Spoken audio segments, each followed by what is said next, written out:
So it's 2:00. Let's make a start. Welcome, everyone. Welcome particularly to members of the public and press who are watching via the live stream of this meeting of the Fire Services Fire Authority, and also available on the Fire Services YouTube page. The Fire Authority allows filming and photography at its public meetings, so please feel free to use social media during the meeting. Can I ask, though, that everyone present turns their mobile phones to silent or vibrate while the meeting is taking place? There's no fire alarm test scheduled for today, so if the alarm sounds, I will adjourn the meeting and we will all make our way out via the nearest available fire exit. The muster point is in the car park to the rear of the building.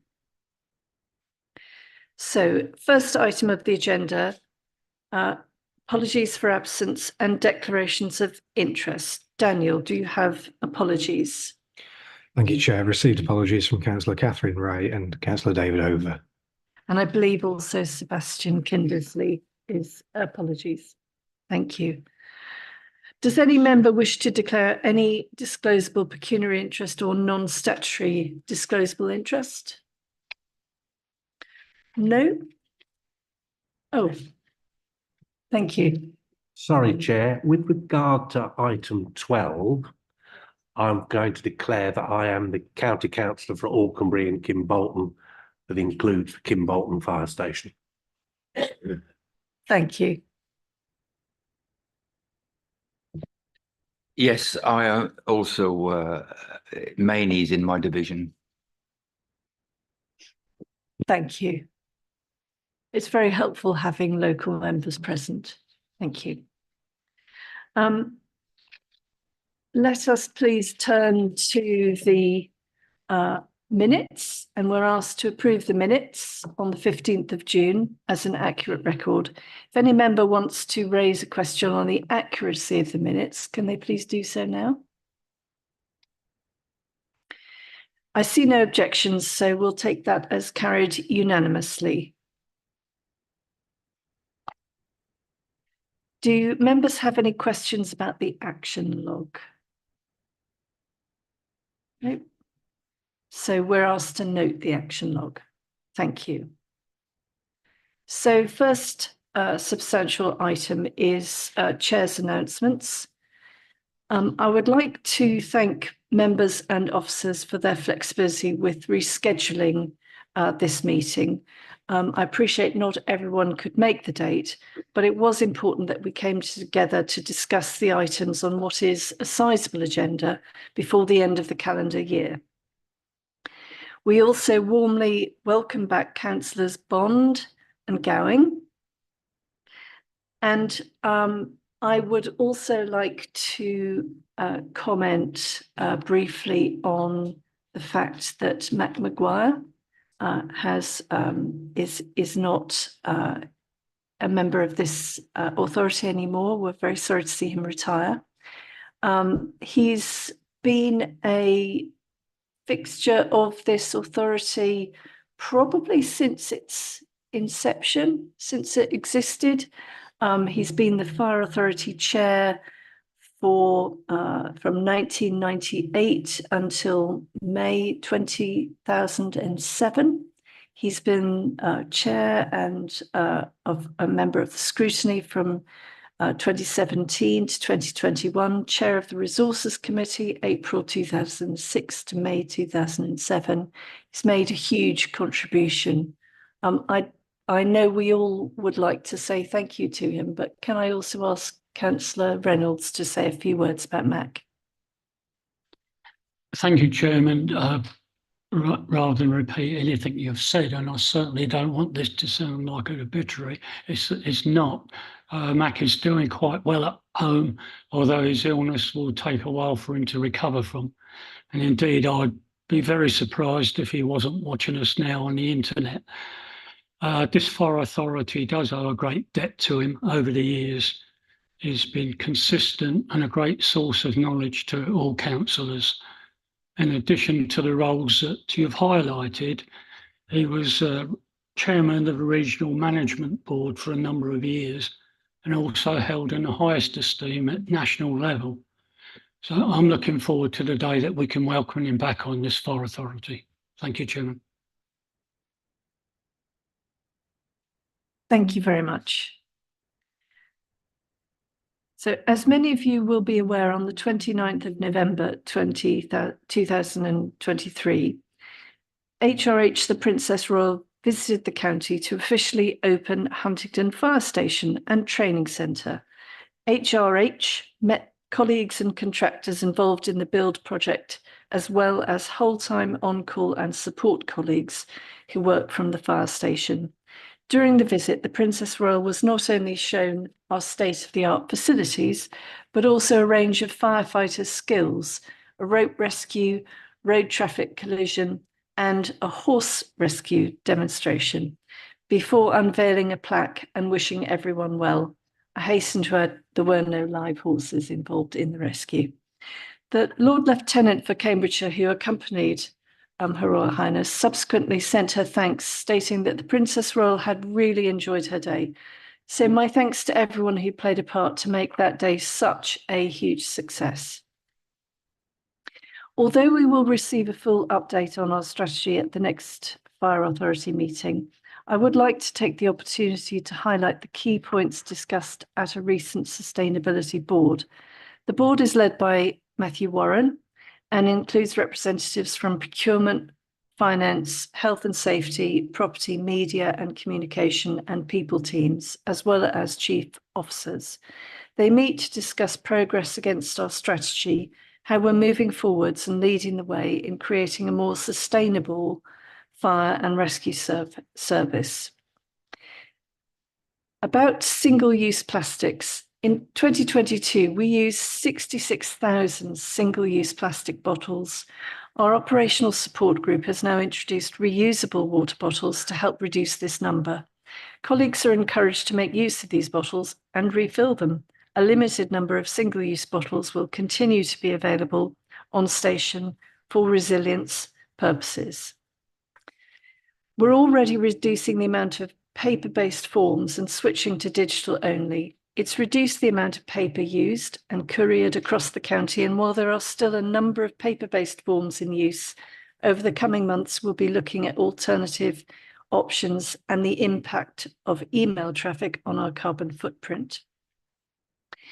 HVO is a fossil-free paraffinic diesel, meaning it can be used as a direct replacement for mineral diesel fuel. Made from certified waste materials, HVO supports the circular economy and helps to reduce net CO2 greenhouse gas emissions by up to 90%. HVO is now in use in Peterborough, with crews at Dogsthorpe, excluding the rescue vehicle, Stanground, Thorney, Whittlesea, Peterborough Volunteer Fire Brigade, Yaxley, and driver training. As stated in the action log, after a member suggested at the last Fire Authority meeting, we are also due to begin a trial with Huntingdonshire District Council in the new year using HVO fuel. On top of the electric vehicles already well established in the service, the first batch of flexi-duty hybrid cars are on order. These are Hyundai Tucson model, and by May 2024 will replace the current fleet of Volkswagen Passats. These will have a longer lifespan within the service, a minimum of 4 years, at which point they will be reviewed. Installation of electric charging points at home locations is also being explored. There is lots of work happening behind the scenes in relation to property to look at sustainability, including energy consumption. Fire stations now have improved roof insulation, LED lighting, more efficient heating systems, EV charging points, and some have building management systems. More sustainable features such as solar panels and air source heat pumps are included in future plans. Most exciting is the refurbishment and extension plan for St Neots that will make it the least CO2 producing premises in the service, and that is covered at agenda item 17 today. The procurement team has been working with suppliers to understand more about their sustainability models and working with some contractors to look at how we can reduce the carbon footprint. The team is also striving towards paperless processes, which most suppliers are now on board with. Turning to mental health, the mental health and well-being of everyone in our organisation is of paramount importance. And I would like to highlight that last month, the firefighters charity went live with their 24/7 crisis line. I'm sure a lot of you have seen this already, but it's too important not to mention. Available to past and present UK fire services personnel, please spread the word. More information is available at a link which will be available later. Next year, we will see the 50th anniversary when Cambridgeshire and Isle of Ely Fire Brigade and Huntingdonshire and Peterborough County Fire Service joined together to create Cambridgeshire Fire and Rescue. I know officers are looking at options to celebrate this milestone, and if any members would like to make suggestions, please do let Chris, Matthew or John know. Thank you very much. Can I ask, please, Tamsin Murphin, Head of Service Transformation, to introduce the draft Community Risk Management Plan? Thank you. So yeah, I would like to talk today about the CRMP for 24-29. It's our new plan that's in draft. We've been through the extensive planning process for this. So we've done all our data gathering and we've done our risk and opportunity identification analysis work that's been taking place over the past 12 months. We've done an extensive exercise with our people to engage with them to gain their inputs on what we should be doing moving forward to combat our risks and to take forward those opportunities. And new in this kind of CRMP process, we've engaged with the public. So we've been actively engaging with the public to seek their input and their views. Normally with a consultation process that we run on the CRMP, which we normally run later, we get less than 100 responses, but this time we've got over 1,000 responses and inputs. And that's been largely reflective of our community demographic as well against the census 2021. So that's a really successful activity we've run to gain input into our CRMP. So we have now got the draft that's ready to go out to consultation, subject to yourselves approving it today. The key points on the CRMP to note is the risk and opportunity section, which just gives a highlight and a flavour of kind of the key and prominent risks and opportunities that we are looking to address over the next 5 years. And then the action plan gives you the high level activities that we'll be completing over our 4 excellence areas. So operational excellence, community safety excellence, value for money and people. That's the high level activities that we'll be completing. The detail of what we do each year is refreshed annually, and that sits in a working level action plan that we report onto Fire Authority every year and our progress against those. In terms of the performance measures, there's some slight amendments from what we've done previously. So the kind of core performance measures on our response standards, they remain the same. The changes that we're proposing this time around is the categorisation. So a slight change to the definition of our most serious incidents and categorising those into Cat 1 and Cat 2. Those incidents will be the risk to life and those that have the most significant impact to property. So it's a minor change there. We've also reflected some of the changes that we've made in the action plan into our performance measures and some of the activities that we'll be monitoring. So again, some minor changes into that. So I'm hoping that you've read it and if you've got any questions for me on that. Thank you. Do officers have any points to add to that? If I could, Chair, it might be worth just commenting on how well our plan lines up to the national standard. Yep. So the NFCC released a national fire standard about 12 months ago about how a CRMP should be created. Now, we largely already met most of that in terms of our creation because it is all centred around our risk and opportunity register, and we can try to chase everything back through that, and it's a line that flows through our organisation.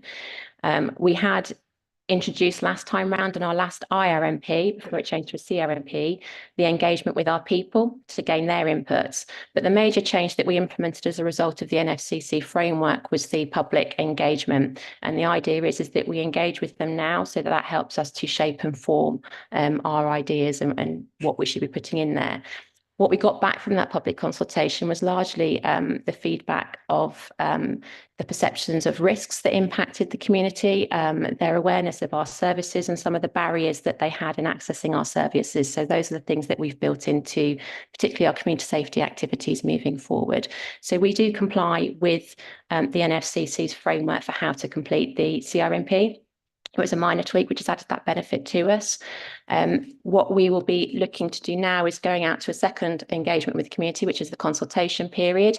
That will launch hopefully tomorrow and go through to the 31st of December. What we'll do after that is we will consider the consultation feedback that we've had and we'll make any amendments and bring a revised CRMP back through yourselves on the 15th of February to hopefully get approval to go live on the 1st of April. So pretty tight timeline that we're working to there. HMIC have almost also commented on our CRMP and the way in which we compile that. So we've had positive feedback on both of our inspections now for how we're doing that and how we're aligning our resources to risk. So I think in terms of our structure and approach, it's positive, the feedback that we've had, and hopefully I think this new public engagement activity that we've done has substantially increased our engagement. So I think that's going to bring us some benefits and something that we'll repeat in future CRMPs as well. Does that answer it, Chris? Sorry. Comprehensively, thank you. Thank you very much. Councillor Smith. Thank you. It answers I was basically going to ask about sort of the consultation and the responses. Clearly, there's a lot of work gone into this. Well done. We've gone from 100 to over 1,000, which is obviously very, very good. And it's sort of, what have we done to improve? You mentioned some demographics. I understand that.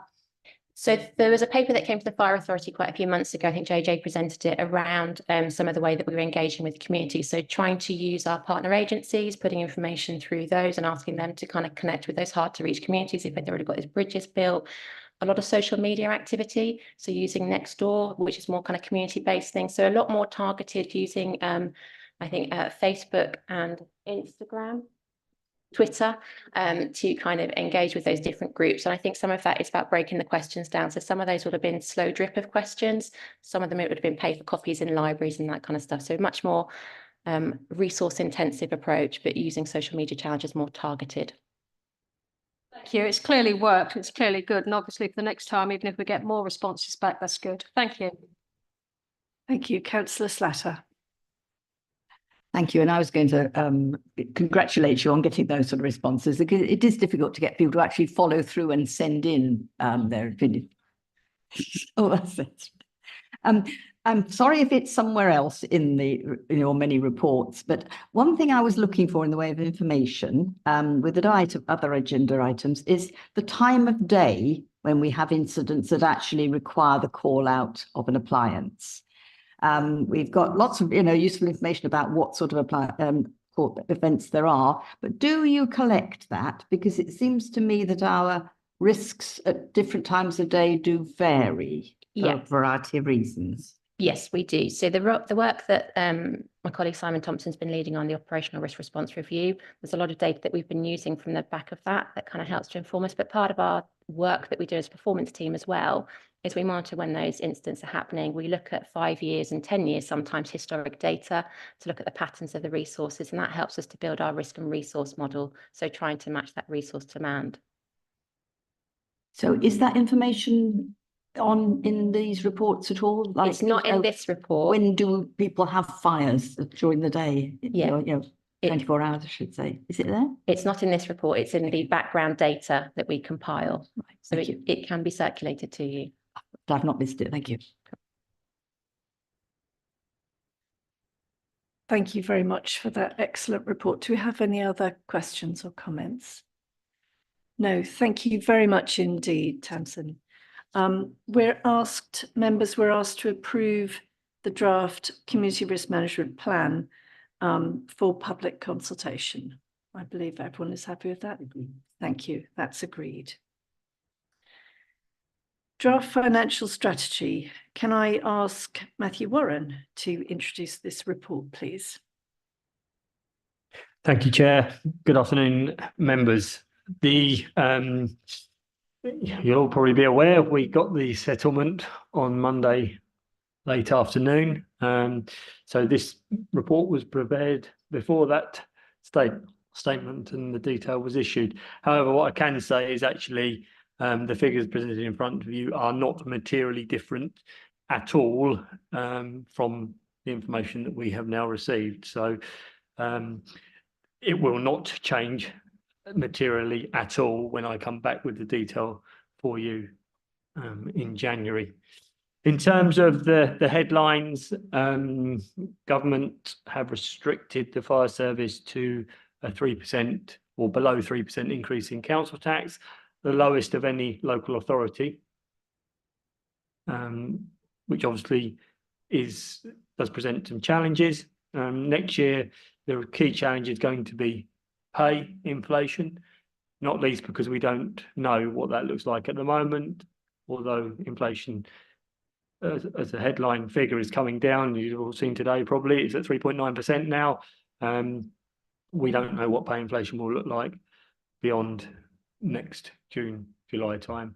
And obviously we sometimes find out a lot later than that. So that presents a significant challenge for preparing the budget on an annual basis, but particularly next year at a time when inflation is so volatile.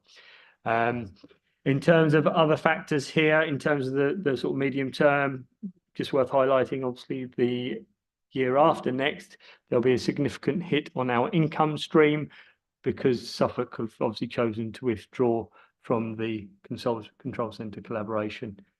So that will also present us with significant problems. In terms of next year, we can balance the budget on a 3% or just below 3% increase in council tax. That said, though, we're balancing using growth in the county. So because we benefit from housing growth, that effectively is what enables us to balance the budget next year. But what it does do, obviously, what doesn't allow us to do, is obviously grow the service in any way, shape or form, responding to the ever-changing needs of the county, particularly in those larger communities that are growing quite significantly. All we're doing is keeping a status quo effectively at the moment in terms of that process. And so I think from my perspective, it's not the end of the world next year from a financial perspective, but it will start to we will be presented with some significant challenges if we do not get flexibility in approach in future years, particularly against the backdrop of Suffolk withdrawing from our control centre. Over. Thank you very much. Questions or comments? Councillor Reynolds. Thank you. The layout, whilst it's similar to previous years, it's not easy to follow. There's a lot of flicking backwards and forwards to sometimes find the figures that we need. One of the things I couldn't pin down was the potential reduction in fire control salary cost. It seemed pretty consistent, even though I believe we're going to have a reduction in personnel in that section due to the Suffolk issue. So I couldn't put that wasn't immediate and apparent. The other thing was future expenditure. And we're going to talk about item 17 later. I might talk about it now. But is that a new item that's being introduced into the capital expenditure? Because I can't remember it from previous years. And finally, we've got quite a significant amount of capital receipts. And whilst I can probably allocate one or two, I couldn't see where the rest were coming from. If you can enlighten us, please. Thank you. I think in terms of the headcount reduction, that will be for 25-26, but we haven't accounted for that yet, Councillor Reynolds, on the basis that until we know exactly the timescales, while Suffolk have given the indication of the 31st of December, until we get that formalised, clearly we don't want to be planning on the basis that we need to reduce because we may not be able to in that short term. So it's a little bit at the moment from a financial perspective, we've accounted for the loss of income, but what we haven't done is accounted for anything in terms of loss of headcount at this stage. Okay, so that will come, but at this stage, because it's a year away, effectively, we concentrated on next year. In terms of capital receipts, you will be aware that we are going through the process with our current site at Huntingdon, the old Huntingdon site. We anticipate that in the next financial year we will get the income from that site. It's likely that it will be in maybe more than two amounts. But that was one element of it, and obviously the other element, the significant element, is St Ives, which again we'll be looking at some point towards the end of next year in terms of sale of that site or potential sale. In terms of other receipts, that's largely through things like cars, vehicles, and that effectively makes up the total capital receipt sums that we're talking about there. Okay, if I just may follow up, please, Chairman. I hear what you say. Capital receipts one is still a little bit of a mystery to me. When you talk about St Ives in the future, there's also, I believe, going to be a capital expenditure that's linked onto that, because if we're going to move premises, it's not entirely clear. And the way that you're just explaining it, I won't say it sounds imminent, but it doesn't sound that far away. So in terms of St Ives, we're doing the research at the moment in terms of what the value of the site is. In terms of what it looks like, it's likely to be that it won't be a capital purchase. In terms of a separate unit, it may well be that we look to do a long-term rental on a site in St Ives. So again, those options are being explored at the moment. It is some way off. In reality, probably not going to be the next financial year, but the financial year afterwards, which is obviously what this is sort of seeking to look at the moment, which is where the £2.2 million sits for St Ives at the moment. Thank you for that, and I accept all what you've said. But I'm sure you're aware the sale of the St Ives site has potential to be quite problematic, whereas 2 or 3 other sites are adjacent, and any developer would probably want to purchase a whole lot. So I don't think personally it will be a very quick experience.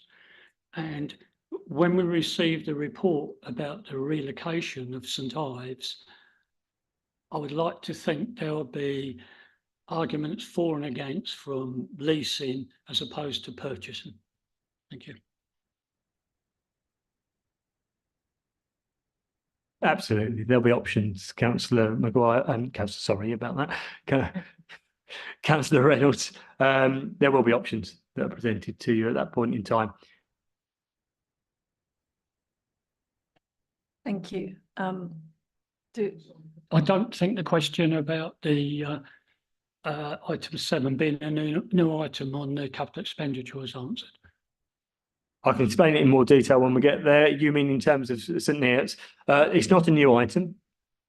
However, there's been significant change since that item was put into the capital programme, not this fire authorities, not as a result of this actions of this fire authority or the service. But I can take you through that when we get into that item. All right, can we move to other comments, questions? Chris. Sorry, Chair, I just wanted to make one point about the staffing in control. And as Matt said, at the moment, we don't know what the staffing will be. We don't know when Suffolk are likely to leave. They've told us December, but at this point in time, they have just started to recruit officers. They have no staff at the moment. They haven't actually gone out to tender yet, as far as we're aware, unless that's happened very recently. So the target of next December is ambitious, to say the least.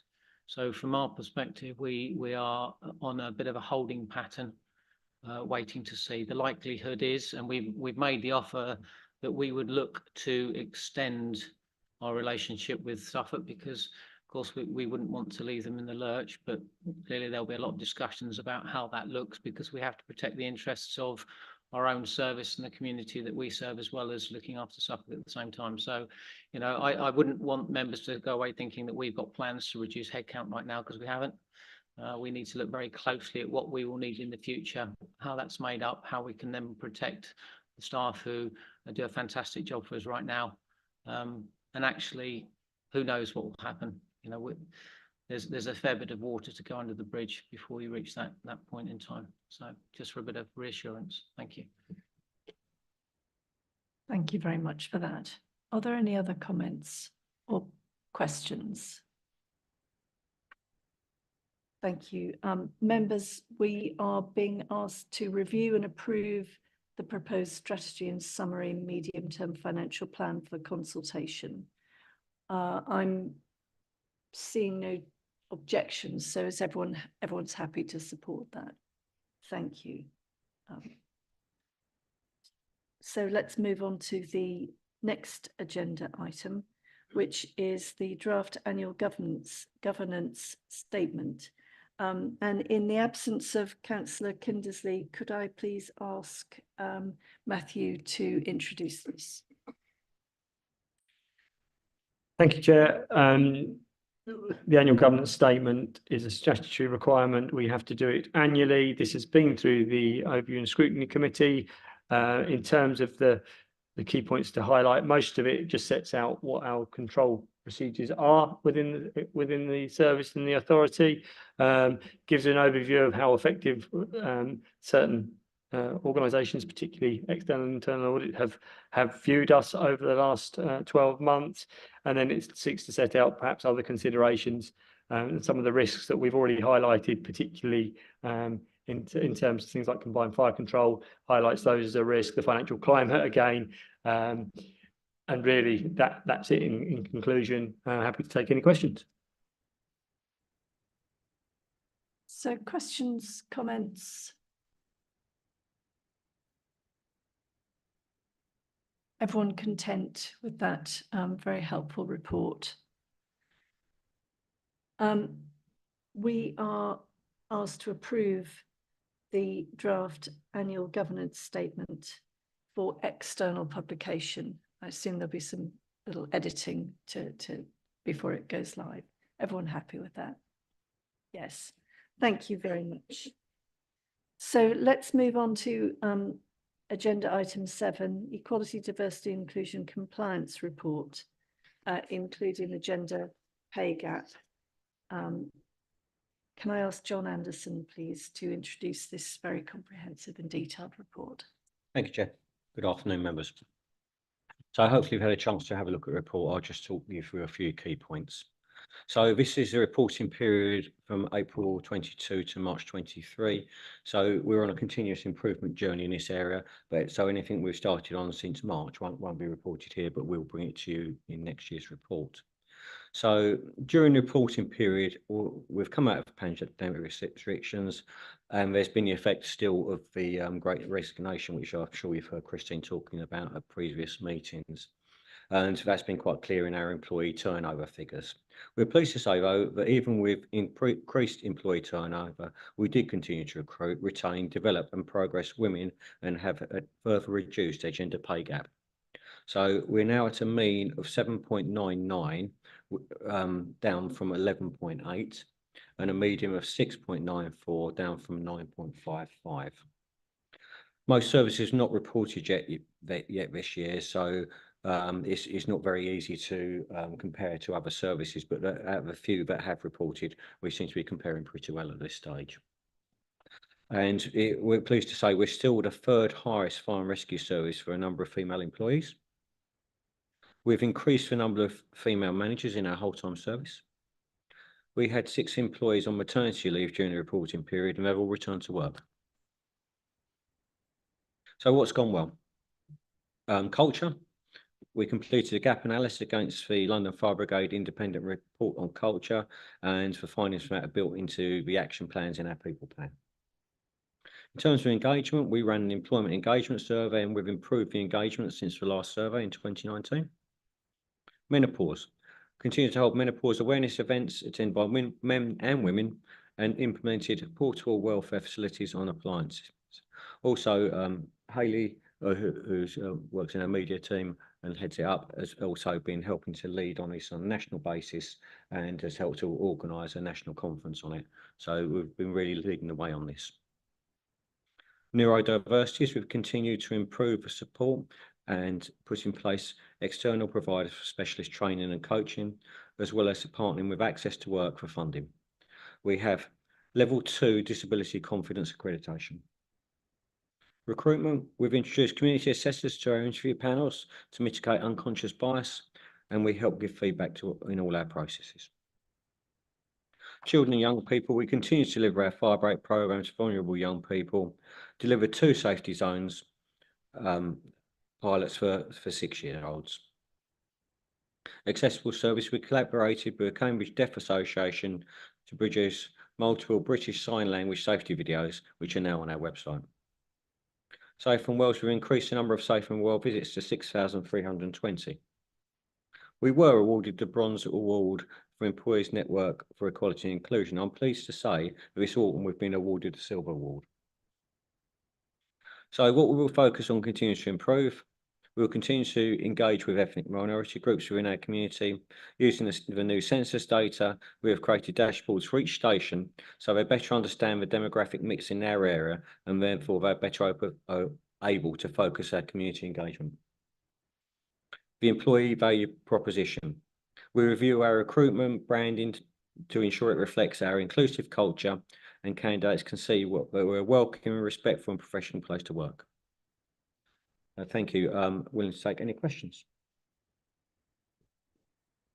Thank you very much, John. There's an awful lot going on in this area. Councillor Reynolds. Thank you. It is an excellent report. It's just got about every bit of information you could wish for in it. But one of your opening remarks sort of surprised me when you referred to the gap analysis with the London Fire Brigade. I wasn't aware that London Fire Brigade were used as a benchmark or a model in this area. Can you enlighten us further? Yeah, they've obviously had some challenges around their culture, and a report's been done by a leading expert in the area. And although I think our culture is a long way away from where it is in London, and we're a lot more advanced than where they are at the moment, but I think it's really important that when any national report comes out like that, we do look for it and see if there is anything we can learn. And that's what we've done in this occasion. Chris. Sorry, if I could just add to that as well, just for further clarification, there has been, because of the issues in London, they've commissioned their own report that's gone back through, and there was an expectation by ministers that all fire and rescue services would compare themselves against that report. There was also another one in Dorset and Wiltshire, and we've done the same with that. So that's where the gap analysis comes from. So we wouldn't ordinarily do that. And any other service, I think there's South Wales as well. Any other service that has similar, we will always benchmark our performance against them just to see how we're performing. If I just may come back very briefly, considering, dare I say, how good we are or how good we think we are, and I think we're very good, I'm surprised we're not used as a benchmark in many of these areas as opposed to London. Yeah, so am I. Thank you, Councillor Bywater. Yeah, thank you very much, Chair. John, yeah, good report. It's we see this year in, year out, this report, and the details are really good. So thank you. We're talking about culture, and my question links into page 118, which is employee turnover. It sort of peaked last year, I think, at 13.3, and we seem to be on a downward trend now. Is that intrinsically linked to our culture, or is there another reason why we're bringing it down? Because I think we were competing against train drivers, people leaving the service to become a train driver at one stage, weren't we? Yeah, absolutely, and that seems to have dropped off. But I think there's a trend that after COVID there was all organisations we've seen quite a big turnover, where working practices changed. A lot of people were then able to work for big companies in London, were paying a lot of money without leaving Cambridgeshire. And that sort of challenges, and we couldn't compete with money on that. But the market seems to really calm down now, which is really helpful. Thank you. Councillor Slatter. Thank you. A most encouraging report, and I don't know why we're not the benchmark either, but we might not want to discourage the others. It seems to me one of the key things in the inequalities is communication and identifying and then trying to deal with barriers to communication. And obviously having a diverse set of employees ourselves, but they often will tip us off as to the problems. When we're dealing with the public, I mean, clearly it's a feature in lots of reports about the increase of our population and the need to concentrate on the most vulnerable. And they may not be the obvious ones, but they are the ones that perhaps don't get the message, either in terms of prevention of fire or evacuation from buildings. I would hope that this fire authority is seen as an authority, and I'd be concerned if your advice was ignored by some of the larger landowners of flats, for example, because I personally, and certainly in parts of Cambridge, I expected the same in Peterborough. I am concerned that some people don't necessarily understand the notices in the communal areas or wouldn't pick up on messages that were being put out about either prevention of fire or evacuation of the buildings in time. I don't know whether you've come up against any issues like that councils perhaps could help with. Yes, we do try to get a message out and communicate with people through as many different means as we can, either directly from messaging we send out or through partner agencies. And you know, we work very closely with people that are also dealing with vulnerable people to either ask them to do some work on our behalf when they're in there, or refer people to us so we can go in and do it directly.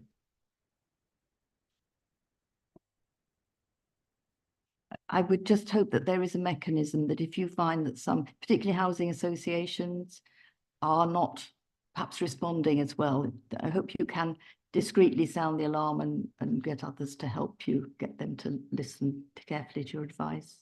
Absolutely, yeah. We have some very good relationship with some of the housing associations as well, so we can go and talk to them directly. Thank you. Councillor Hathorn. Yes, really excellent and interesting report. It made me think about, so I grew up in Sawston and there was a fire station there, and it's sort of always part of the culture, and you go to the fire station, whatever. And then I realized that, and you sort of I assumed that my children who live in Impington, because in some ways it's a very similar upbringing, have those same experiences. Then I thought, no, they don't, because there's not a fire station here. And it really made me think about their relationship with the fire service. And my market research is 1 13-year-old. So I asked my daughter, have you ever had a fire crew come into your school? And she said she hadn't.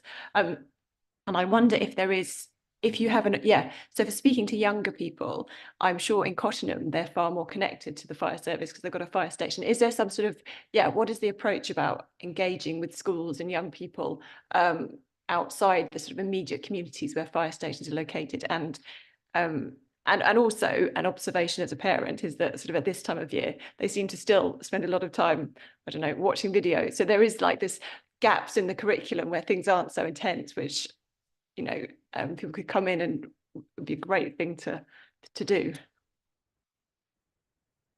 Yeah, so we do have programs to engage with children at different stages of their development. And one of the things we do is safety zones.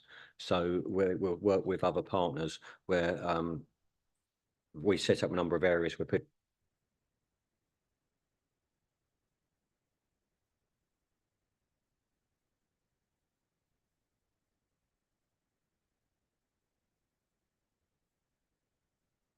Okay, thank you. Yeah, so hopefully you can hear me now. Yeah, so what happens then, children from different schools are bussed into the zone, and we can use it several times with students from different schools. That works quite effectively. You're right, because there are only so many fire stations and so many firefighters and support staff can get ready, but there's a lot of schools, so the amount we can do is limited, but we try to as much as we can. Yes. I think John does hit on a quite an important point as well, because I think because we cover the whole of Cambridgeshire, which is 900 and something square miles, I think people imagine that there are lots of whole-time fire stations across the piece and we're all out every day and able to reach everybody. And the reality is that's not right. We actually have, during the weekday, 10 whole-time appliances. So those are crewed by people who are available immediately on the appliances. The rest of the people who work for us are people who are offering their services on a part-time basis. And so they don't have the opportunity to do as much as we would like to do, although that they do some. So we only have those 10 appliances to focus. And not only do we focus on young people, because actually young people are very impressionable, and the more you can get to them as they grow up, you can impact on their behaviours in later life. But we also have to focus on our areas of risk, which tends to be the older population, people who are living at home, who are known to social services, who may be a bit isolated from others. So that tends to be where we focus a lot of the effort. So we are spreading ourselves very, very thinly as a service to try to meet the significant demand that we have for trying to reduce poor fire behaviours. Thank you very much. Are there any, would you like to come back? Just that only they did seem to watch sort of videos in school, and I do think a video about videos about not even very don't have to be super polished or whatever, but sort of videos about, hey, this is what happens in Cambridgeshire could be really effective. Thank you. It's a great point. Helps us be in lots of places without actually being there, if you know what I mean. No, thank you. Are there any other questions or comments? Thank you. We're asked to agree the contents of the report. I see no objections to that. So I'm taking it that we're happy to support the recommendation. Obviously, there's some more design work that needs to be done before it's published, but we're approving it for publication. Thank you very much. Next item is the annual report and statement of assurance. Please, Matthew. Thank you again, Chair. This is thanks to Hayley and the team for putting such a, hopefully you'll see a comprehensive document together again. It's a plotted history of our last year, hopefully to warts and all in terms of the achievements that the services have made. So the progress, there's some nice case studies in there. I'm not going to go through it page by page because I'm sure you've all had a chance to read it.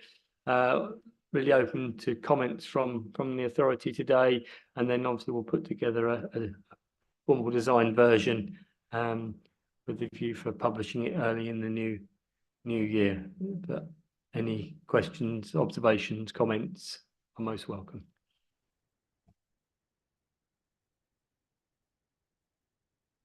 Any comments, questions? No? Thank you very much. If we have no questions or comments, and we're asked to agree the draft report, subject to the additions highlighted in paragraph 4.4, and I'm taking it that members are happy to support this. Thank you very much. Let's move to item 9, the Sistel mobilising and integrated communication system replacement date. Thank you. Thank you, Chair. So the ongoing replacement of our control and mobilising system, we are making significant progress now. Sistel came out of redressement judiciaire in November, as they, in fairness to them, they anticipated they would do. They continue to move on as an organisation, as a company, which is positive for us. They are a new management now, and the ownership structure of the company has changed, which again is a positive. The progress that the team are making is significant. We have 2 outstanding developments that we anticipate will be done before Christmas, hopefully. I'm looking at Tamsin, fingers crossed, she's keeping her head down. She's still got her fingers crossed, which we'll be testing in the new year. And on the basis that they work as we anticipate, we will be progressing to go live early in the new year, which is all positive.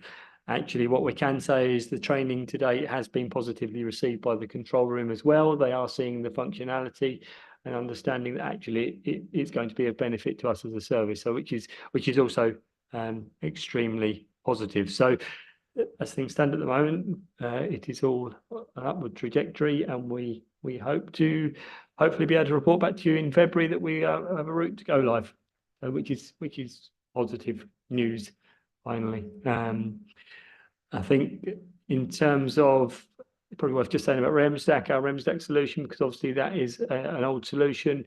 It still remains stable, and it's not causing us any concerns as things stand at the moment. I don't know, Chris, whether you want to add anything in terms of RemStack. I do. I have an apology to make from the last authority meeting. I made a couple of statements that were incorrect in relation to RemStack, and so I've been in conversation with the managing director of RemStack, and I would agree I would issue a public statement of apology, because I wouldn't want people getting the wrong impression about about our relationship with RemStack and the support that they provided us over 30 years. So it was pointed out to me, contrary to what I said, that RemStack have not withdrawn from the UK market. So my assumption was that they had, but it hasn't been. So I do offer my apologies for misleading anybody if they thought that was the case. Secondly, it was also pointed out that the first line of support for RemStack contract has always been our own ICT department. And that was specified in the contract that we had between us. I said at the meeting last time that RemStack was solely responsible for supporting our command and control IT platform. That was not the case. So again, I apologise for that. I think it's important that people are aware of that. I think what I would say, and I'll just underline what Matthew said, 30 years of support from RemStack, really, really good support. If it wasn't for RemStack, we would be in a much different position than we are now. So we have been able to take the time it needs to bring in a new system that's reliable and robust, because the RemStack system is enabling us to do that. And that means we haven't got to rush into a new situation and put online something that may have initial glitches. We'll be able to put something online that works and provides business continuity.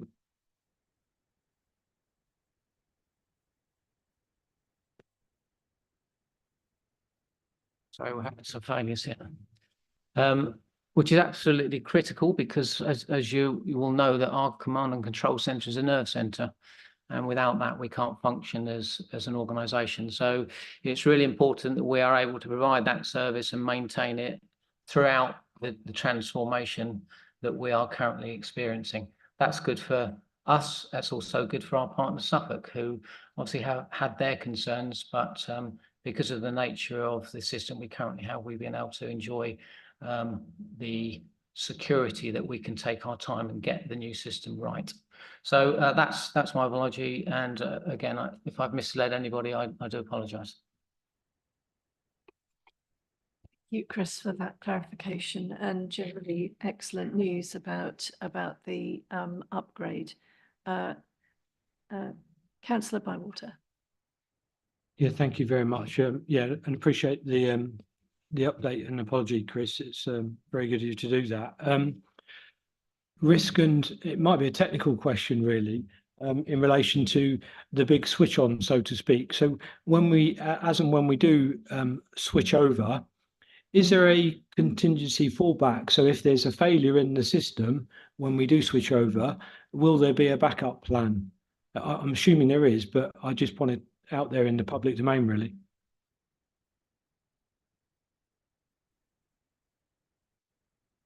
So, so the way it was structured, and Tamsin, I'm sure will come in if I get any of this wrong, but effectively we'll be looking to move to St Ives on the current RemStack system. And then at that point, we'll be looking to obviously effectively bring all the equipment online in our primary control room at Hinkenbrook. We'll have a backup at Dogsthorpe that will already be operational. So that is the new Sistel system. And at that point, we will not go live until we're absolutely assured that actually it is working and stable and resilient. Now, clearly 2 or 3 weeks in, if then clearly that we have resilient backups anyway that are non-system based. So we can still mobilize appliances. Clearly that will cause us some distress, and certainly the control room some pain. But the reality is we'll be doing everything we can to assure ourselves that it is a resilient system before we switch off RemStack. Thank you. Are there any other questions or comments? We're asked to note the contents of this report. I guess we're all happy to do that. Thank you. Let's move to the next item, which is the pension scheme update. Matthew. Thank you.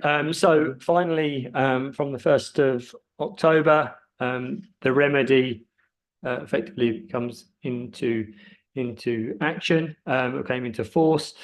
So this is regards the firefighter pension scheme, particularly with regard to the legacy scheme that firefighters were moved away from in 2015. So there is a timescale now. Legislation is enabled, and we can start to effectively give pensioners the option in terms of what route they choose to take in terms of pension schemes.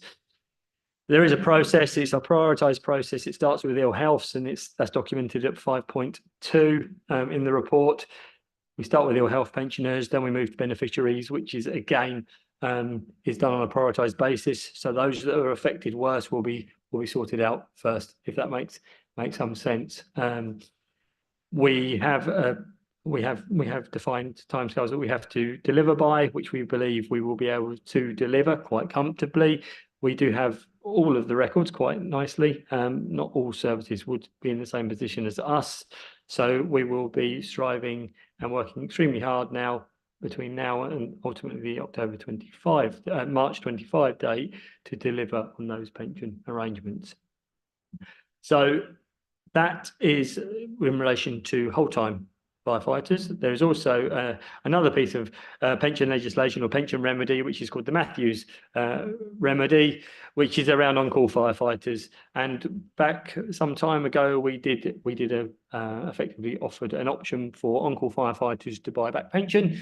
That legislation has been updated, if you like, and it means that we have to offer it back out to those on-call firefighters and anybody else that was in the service at the particular time in question, and we give them a little bit. We can give them effectively another option to buy back service, and those that bought back some service can buy back additional service if they so wish. So it's all highly complicated. There's lots of work to do, but with our pension provider, West Yorkshire, we are working hard, and we will ensure that the timescales are absolutely adhered to, and all those that do want to take us up on that offer will be recompensed. Thank you. Any questions? Thank you for that update. Councillor Taylor. Thank you, Chair. So the in-house payroll team, have you got the capacity there, the resource capacity there to cope with this?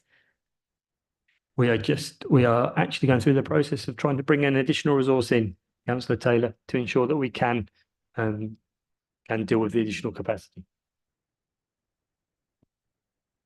Thank you very much. Any other questions or comments? Thank you. We note the latest position. Thank you very much.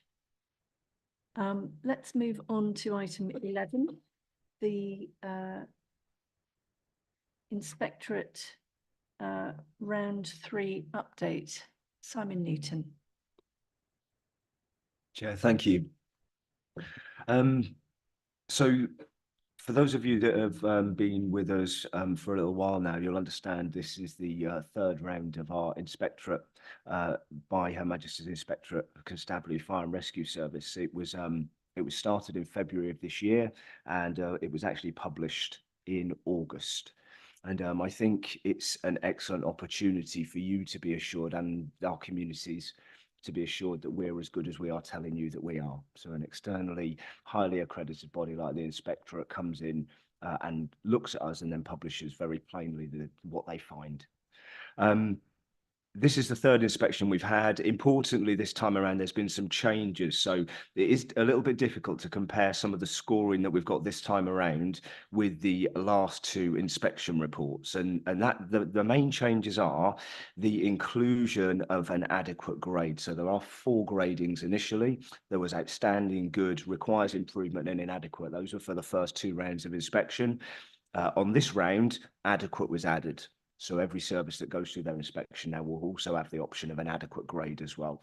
And just to give you a little bit of an idea of what that means, if you previously in last reports got a good, if those areas included areas for improvement, on this report, you are now likely to score inadequate. So that's really important when you're trying to then compare like with like, which we struggled with initially.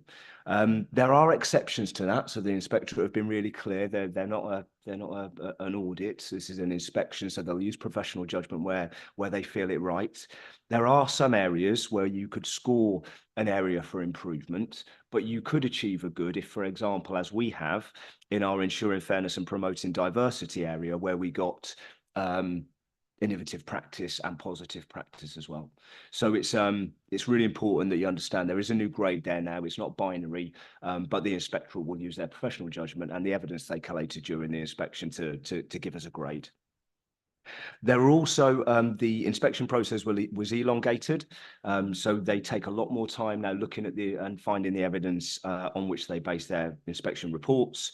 And we had new products that were introduced as well. The Cambridgeshire Fire and Rescue Service were one of 3 services that were the first to be tested against these new products. One of those, for example, was fire survival guidance. So that's the means by which we communicate with people who might be involved in a fire in tall buildings. So the scores that we achieved, and we should all be incredibly proud, as we scored an outstanding in the best use of our resources. We got 6 goods, areas where we were found to be good. We got 3 areas where we were found to be adequate, and we had 1 area where we require some improvement. There were no areas where we were found to be inadequate. I think the important thing for your assurance is that all of the areas where we have been asked to consider area to improve, or some comments that the inspector have made about improvement, are integrated into our current IRMP planning. So some of them we've already achieved. Some of them we achieved actually whilst the inspectors were here. So our fire survival guidance, we received an area for improvement around how we do that. That was actually implemented before the inspectors left.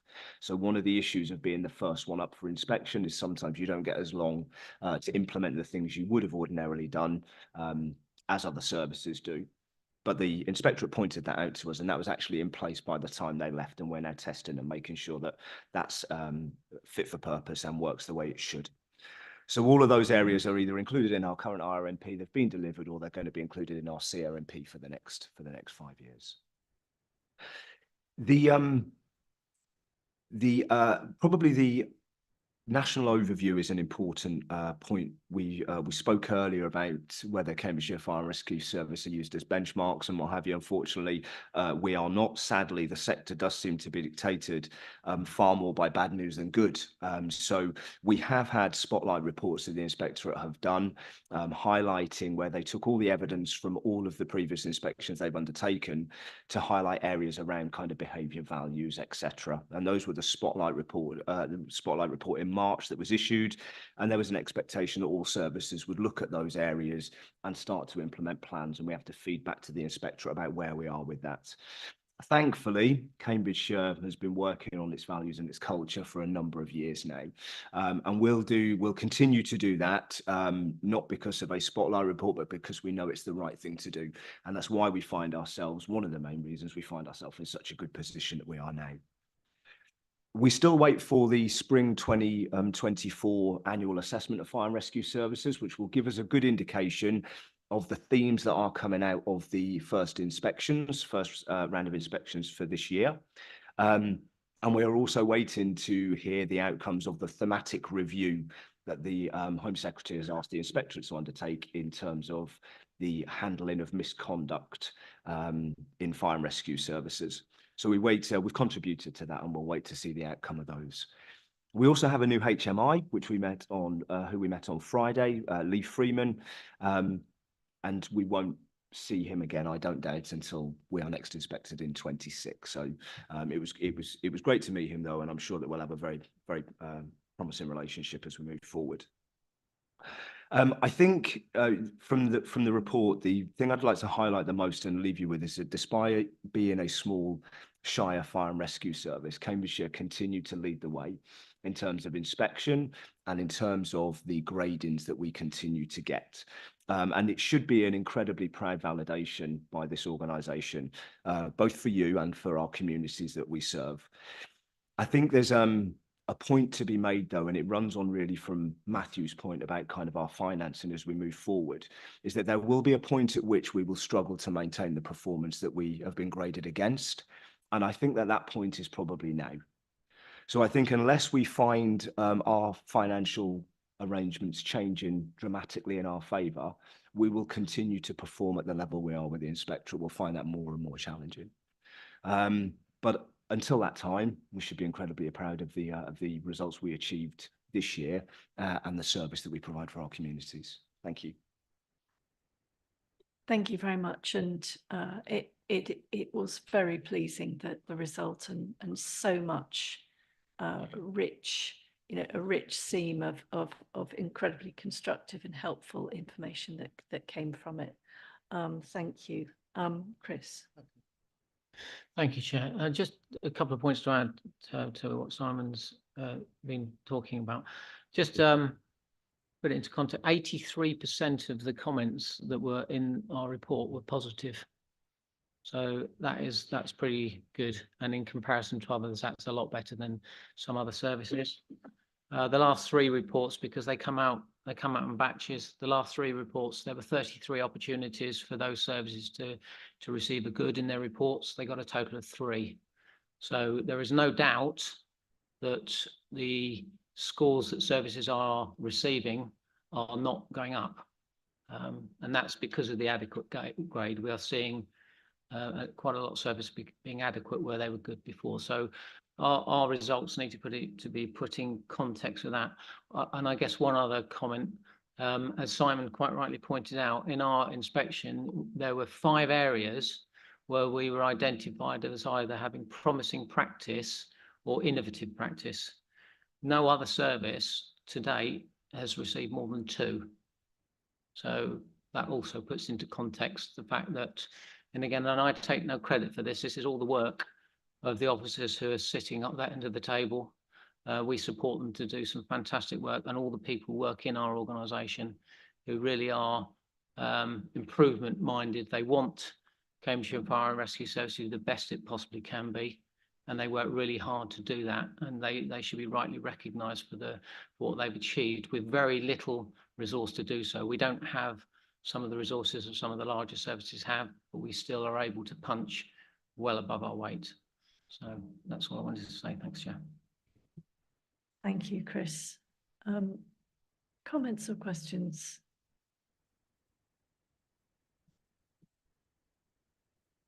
I think everyone's really, Councillor Slatter. To fill the gap, because I'm sure we're all really pleased with the report. There isn't any question we want to ask, but I just thought I would dive in all the same and say thank you. The worrying expectation of decline is heard, and we'll try and make you wrong, I think, if we can in any way assist with that. But thank you very much. Yes, well done, everybody. Thank you. Yes. Sorry, I did want to say one last thing as well, members. I mean, and it comes back to the point about other services benchmarking what we do. We get calls every day from other services, and some big services asking us what we do. For example, we're in conversation with London at the moment about one aspect of the way we operate. So, people do come and ring us up and ask us what we are doing. So we aren't working in complete isolation. So it's not all doom and gloom. Thank you. I mean, none of this happens by accident, and it is a real tribute to the creativity and persistence and sort of excellence-minded nature of the senior team and indeed everyone in the fire service. So thank you, I'm sure, on behalf of all fire authority members, thank you for all the work that's gone into this and is continuing. I'm taking that we are happy to note this. Yes. Thank you. So let us move on to item 12, a service operational improvement opportunity. Chris.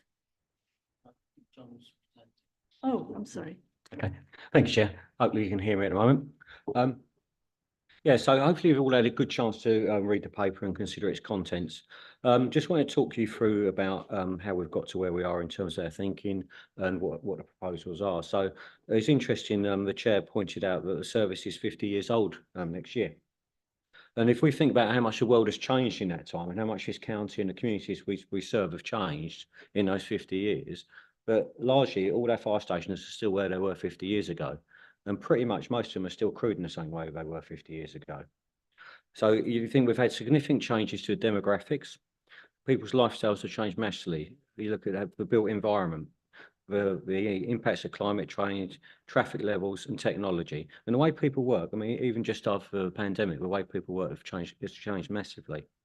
So the majority of our stations, as we all know, are crewed by on-call firefighters. And I'm sure that most people sitting around this table have heard us talk for many times about the difficulty and the challenges of crewing some of those stations that we've had. This isn't a Cambridgeshire issue, this is a national issue. Fire services across the country are struggling with this issue. So to try and keep it available is a real challenge.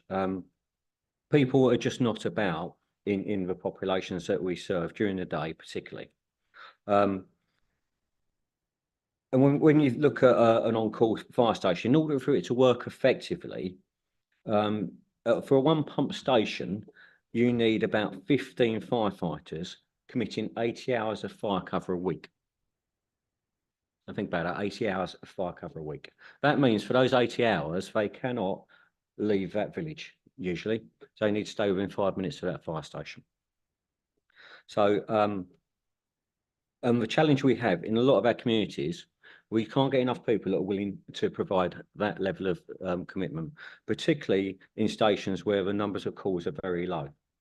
So you can end up with a situation, one where you have a small community, therefore there's a very few number of households. The stations we're talking about in the report today vary between about 1,000 to 2,000 people live in that area. If you take out all the children, all the elderly population, the people that are not there during the day, during the hours we need them, the people that have caring commitments, you're left with a very small people to recruit from. If you then look at that, even if you do get them to commit significant amounts of their free time to work for us, they'll get very few calls and get very little money in return for that. You're starting to see the problem. So you have this sort of almost vicious circle of a small community to recruit from, low risk within the area, which means low calls. That then makes it difficult for you to recruit people in the first place, but also to retain them. Because when they join, they find they're given a lot of commitment and getting very little either return from intrinsic value of going out and doing something worthwhile or money. And this is absolutely, I want to be clear, no criticism of our on-call colleagues. What I would say is they do a fantastic job, and I cannot say enough about the commitment they give to their communities. You know, they give us excellent service. So please don't take it as a criticism of what they do. But the problem we have is we have our highest demands during the day. We have discussed earlier, sort of between 8 o'clock in the morning and 8 o'clock in the evening is when we get the majority of our calls. During the day is when we struggle the most for fire cover.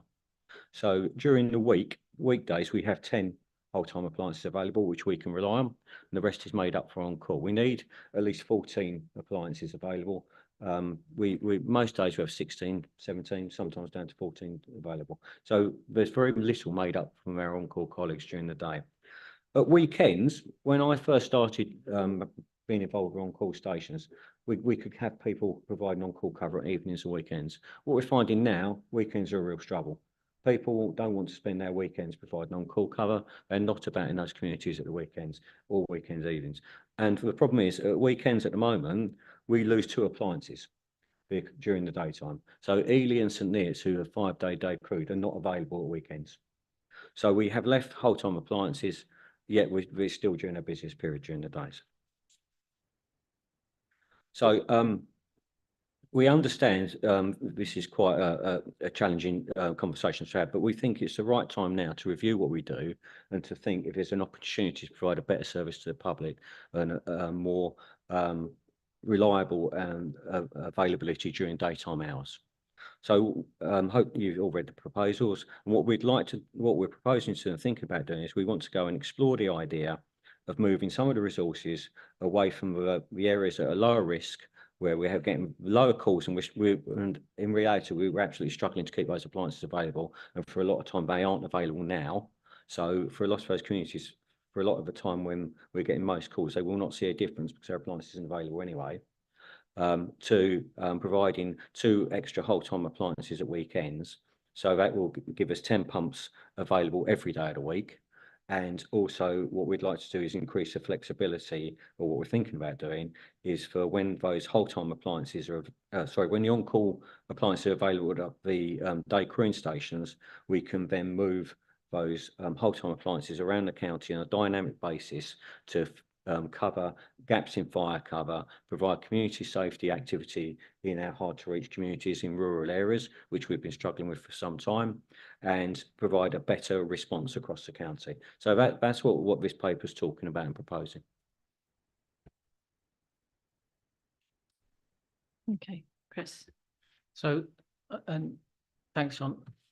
I think just a few points from me. I think what I'd ask members is, once we've had the discussion, and I'd ask anybody who's watching this and everybody in the audience, I think the opportunity now we have is to open a conversation with people about the difficulties that we as a fire and rescue service have been facing for many, many years.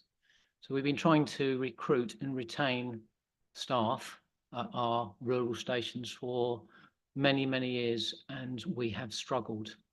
And John's outlined some of the reasons for that, but the reality is this is not something that's happened in the last week, month or year. It's been going on for decades.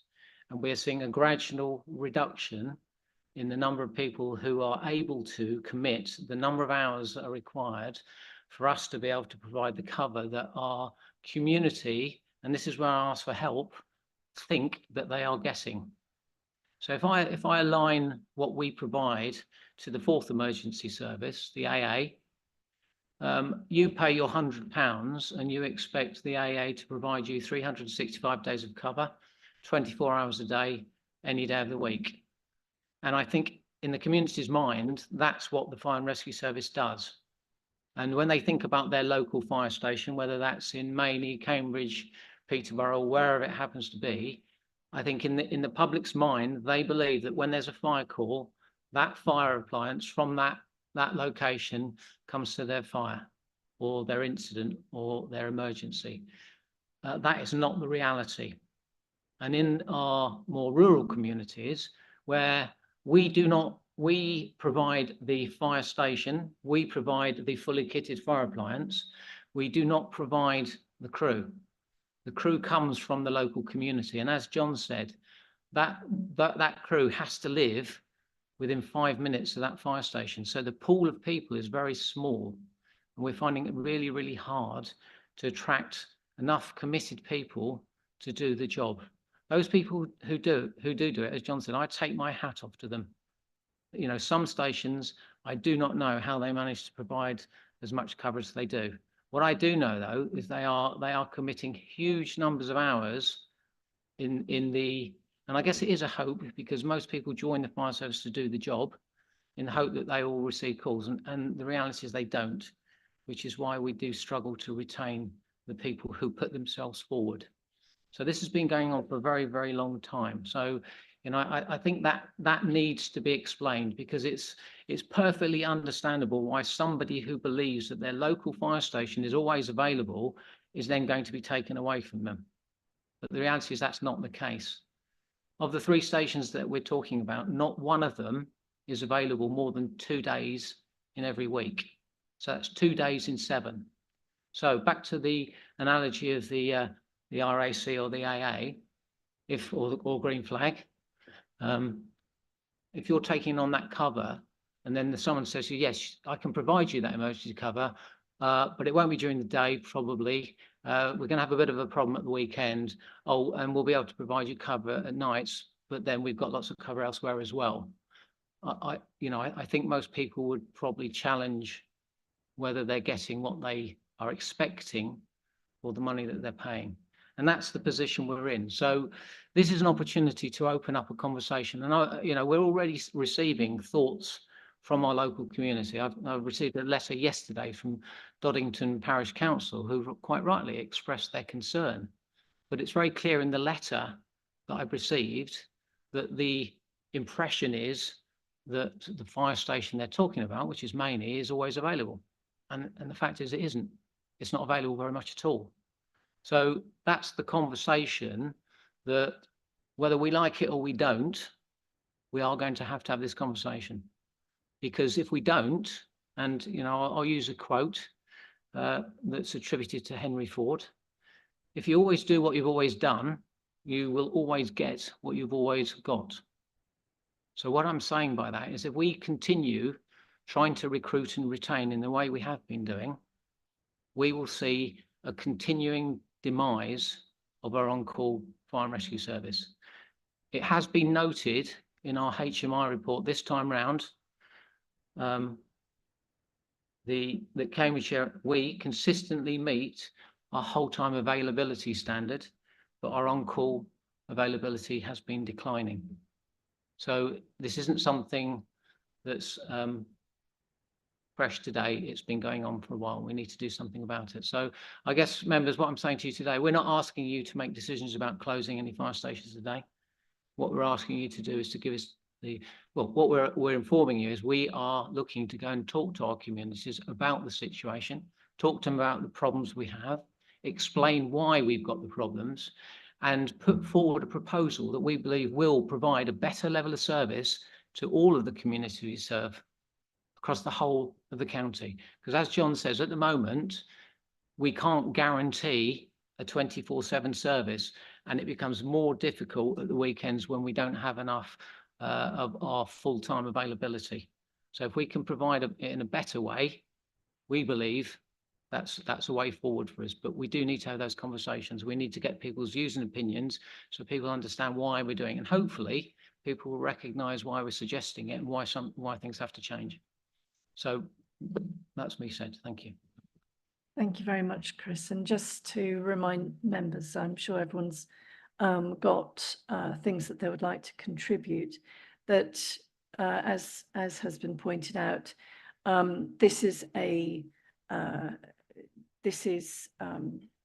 the senior team are working on an operational proposal, and they're sharing their thinking with us, work in progress, as it were. So there's no decisions to be made, and it is in the interests of transparency and to get feedback, they're sharing it today. So, and we are talking really with the view to thinking about the service rather than the physical location of where the fire engine resides. It's the service that residents get. So I've had a couple of indicators, people who want to speak. I've got Councillor Bywater. Yeah, thank you very much, Chair. We stand at a crossroads where the proposed closures of these 3 vital community fire stations in Cambridgeshire looms large. The potential decision sparks a huge amount of concern, not just in terms of financial savings, but primarily in safeguarding the very heart of our communities, which is what ultimately and who we represent. The anxiety coursing through these neighbourhoods at the mere contemplation of these closures is palpable. We're not just talking about buildings, we're discussing the frontline defenders who rush into the alarms when they sound, the brave souls who safeguard our lives and our properties. In a world where the fire landscape is rapidly evolving, with increased pressures and presence of such things like electric scooters and vehicles, swift response times are not just desirable, they are imperative. We've witnessed the urgency and unpredictability of these incidents, underscoring the critical needs for accessible rapid interventions. Let us not create a patchwork quilt of safety where the security you receive hinges on your postal code.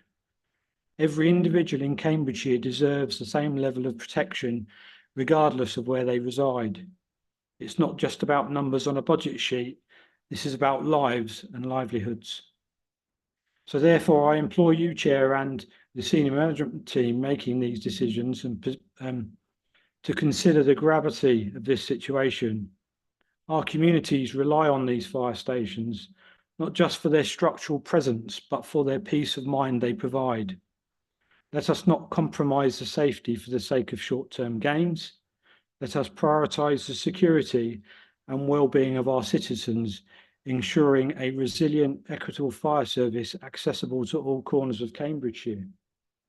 I also get the point that the Chief has made in relation to the AA, but the AA don't save lives. So I find it, a little bit misleading in relation to the fire service providing the same sort of thing, breakdown cover. I'm also concerned about the process that this is going to take, because this has been presented to us. It's been dropped into the public domain, and there's lots of hairs running, so to speak, about this, and lots of misinformation. When I first joined this fire authority, there would have been a process in place where potentially officers would have brought this to a scrutiny committee where members could have, had discussions. We could have had maybe a members briefing to discuss this and the potential gravity of the situation. Just a quick check on Google Maps, and I'm referring to Kimbolton potentially. If the cover's going to come from Huntingdon, if you check from Google Maps, Huntingdon Fire Station to Kimbolton Fire Station is 18 minutes away. If Huntingdon Fire Station is not available on the run, that there another incident, then are Sawtry going to potentially cover it? Well, Sawtry is 24 minutes from door to door of fire stations. So it's at least half an hour to get any response from Sawtry to Kimbolton. These are the things that I do not understand.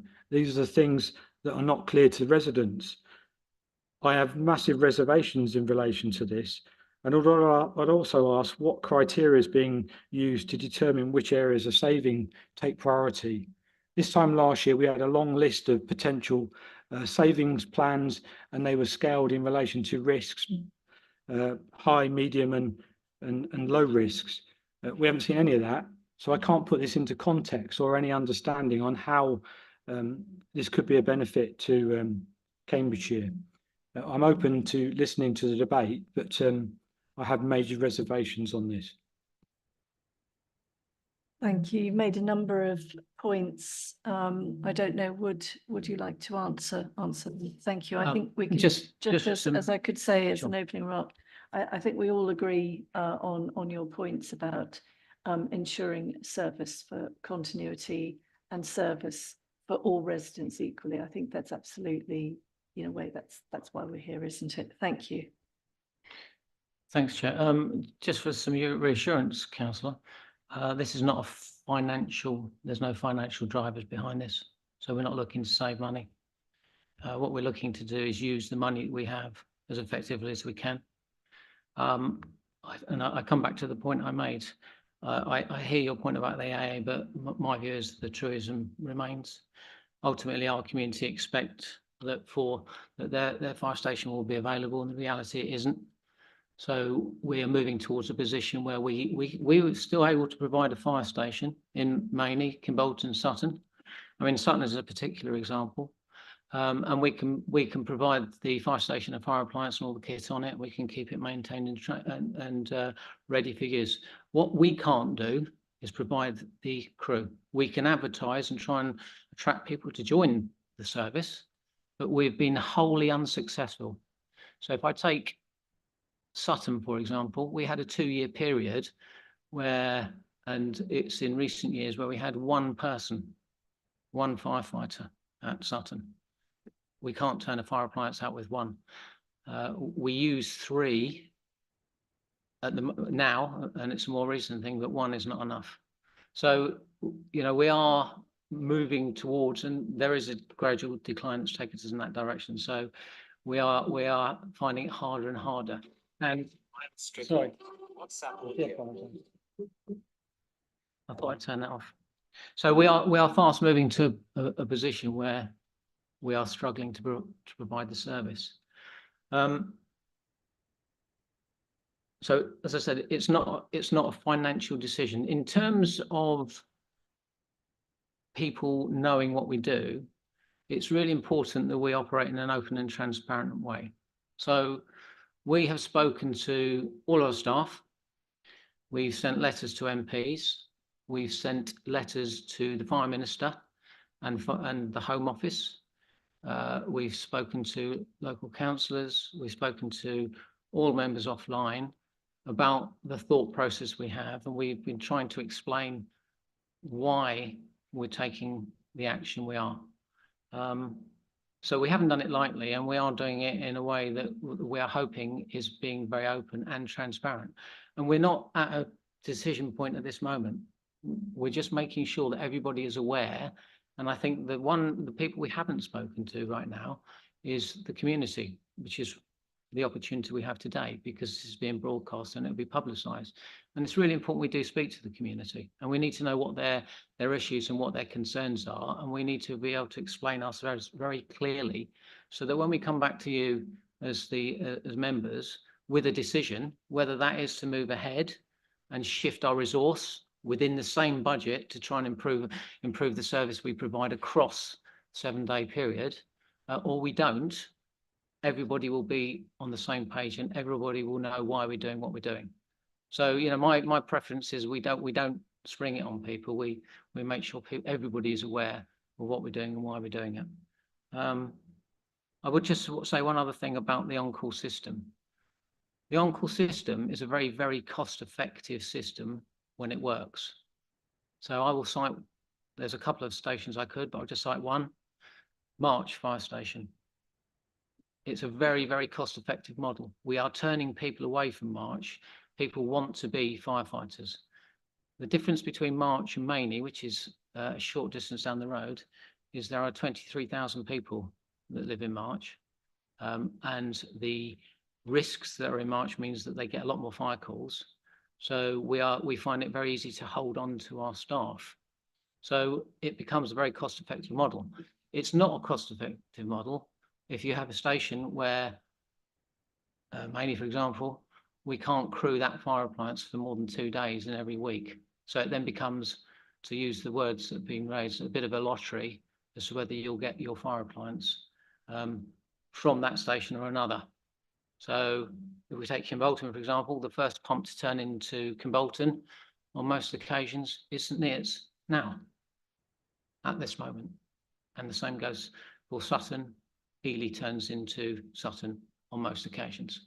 So we're already in a position where the local fire appliance doesn't meet the needs of the local community. So hopefully that helps to explain some of the points, Councillor. Councillor Bywater, do you want to come back and then? Yeah, I do. Thank you. Thanks, Chris. My concern is, ultimately this is a lot of the community don't know that the pumps are not on the run, and I can use Sawtry as an example. I've been championing Sawtry Fire Station and retained firefighters in Sawtry for many years, because it's the old adage: if you don't use it, you lose it. And I think just by having this discussion, it's almost a wake-up call for our communities, because I think there are lots of people out there that would do it. I think, if we can get that message out there, a strong message to say, look, you need to step up to the plate, so to speak, then I think you'll have a different perception and a different support from the public. I mean, I agree. I think this is a great opportunity. And it would be nice to think that would happen. I mean, some members who were on the Fire Authority back in 2012, we were talking about the potential of Mainey as part of the cuts package being lost. And we went on a massive drive to try and recruit people at Mainey. So back to the point that John makes, you need about 15 people to guarantee a 24/7 service, all doing about 80 hours a week. So you can have less people, but they need to do more hours, or you can have more people doing less hours, but as a benchmark, it's 80. We despite the potential and the drive, we were still unable and have been unable to raise the crew at Mainey to even more than 10. And most of the time it's been well below that figure. So what we tend to find is people join the fire station full of enthusiasm. We spend a fair bit of money training them up, getting them ready to respond. And then they find over time that they are spending a lot of time waiting for calls that don't come. And the reality is people don't want to do that. So, I take Maney, for example. In the last 4 years, they've had an average of 12 incidents per year. And that's, so they would respond 12 incidents of what we call most serious each year. So that's 80 hours a week waiting for 12 incidents, and you'll only get the 12 if you're 100% available, which they're not. So it becomes very soul destroying if you're as a member of the local community, you think, right, I'm going to go and do that job, I'm going to put myself forward and do it, and then you do the job and find you spend lots of time training, waiting for things that never happen. And I think that's a big reason why people don't tend to stay. If you join March Fire Station, there's a lot more calls. So then you get to join, train, and do the job that you've joined to do. So it's a bit of a vicious circle. But I do agree with you, if as a result of this conversation, over the next months, we get inundated with suitable people who want to join, and we get a feel that means that we will then have a sustainable service, which means I can then better guarantee to the public that that fire station actually does provide you the service you want, then yeah, great, we can have that conversation. But the experience we've had, and that's why I've been really clear, this is more than 15 years. More than 15 years we have been unable to, and what we are seeing is a decline, not an improvement. Thank you. I think, John, you wanted to just quickly add something because I've got quite a few No, it's speakers. okay. Chris covered what I was going to say. Thank you.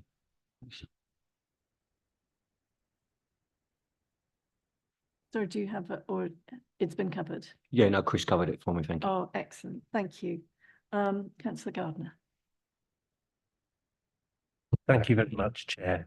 Well, as the member for Alconbury and Kimbolton, since you went public to all my parish councils, I've been inundated with calls, people extremely worried about the situation. They are all very concerned that their fire cover will decrease because they haven't heard what the fire chief has already said today, but they are extremely concerned.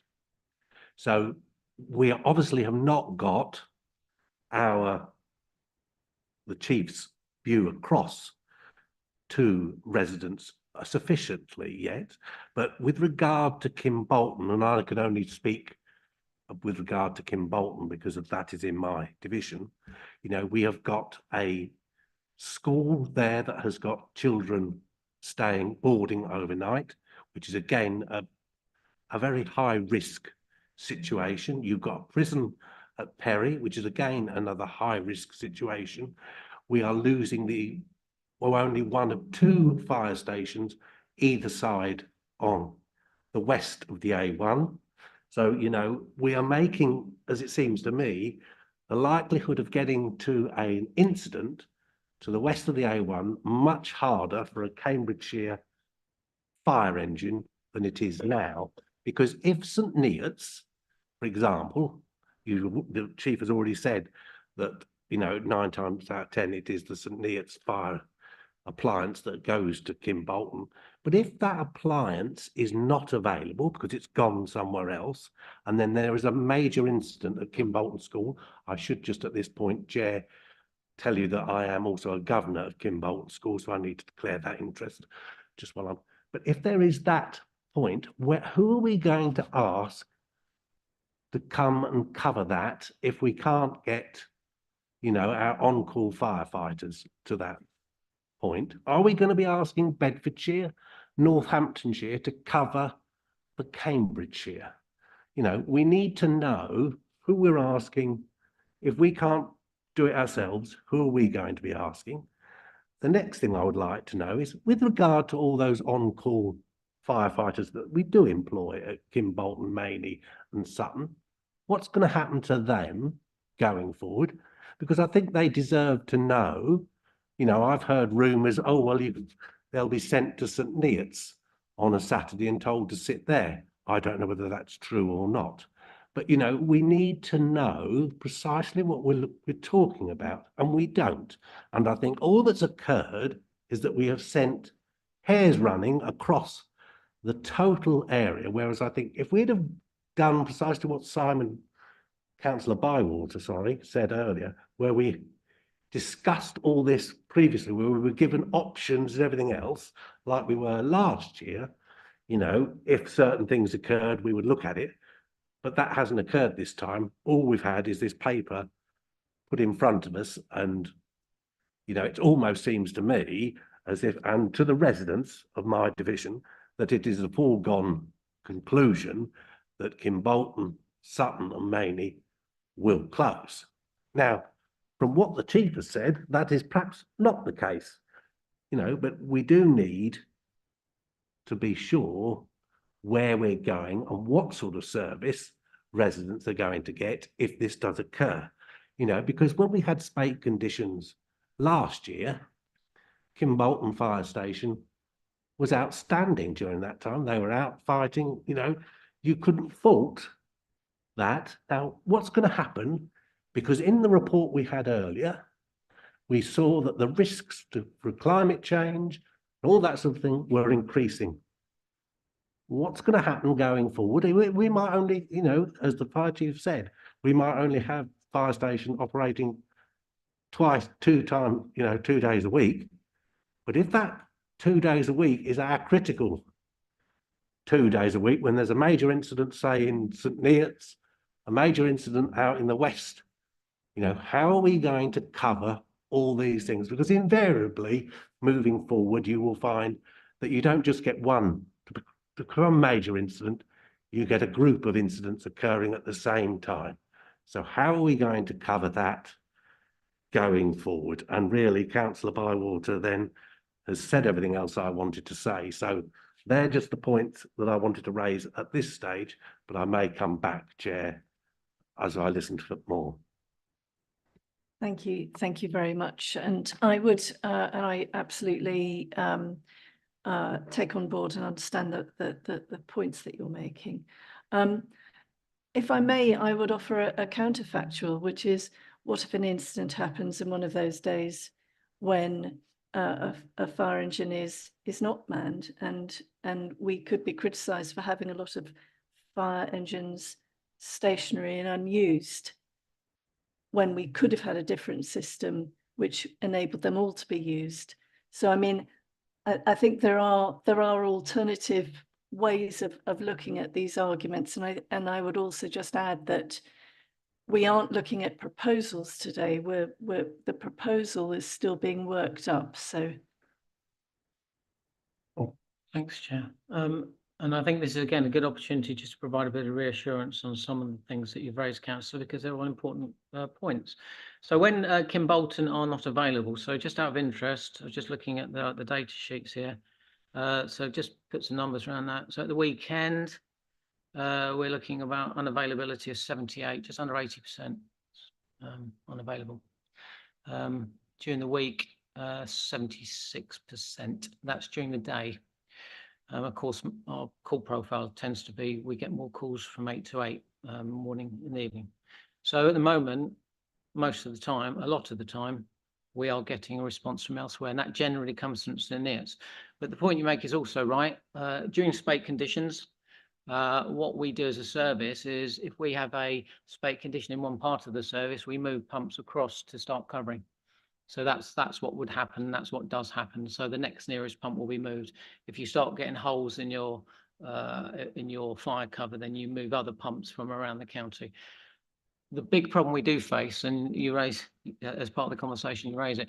We've got, correct me if I'm wrong, 38 fire appliances as a service. We have what's called a degradation plan. So we can cope with 14. We are at 14 pretty much every day. And of that 14, 10 of them are whole time. So of the 28, I think it is, on-call appliances, we have 4 generally during the day.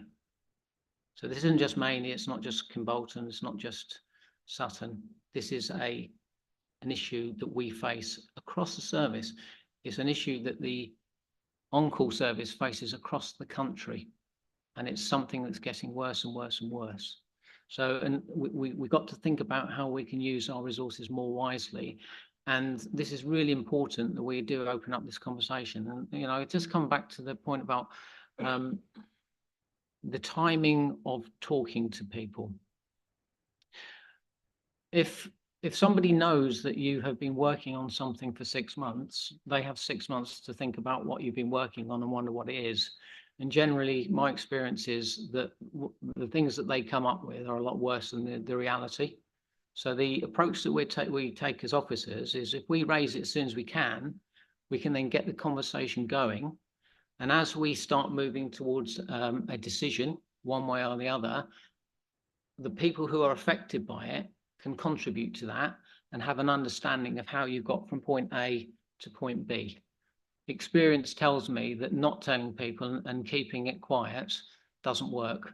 It sets hares running, far worse than the hares that are already running.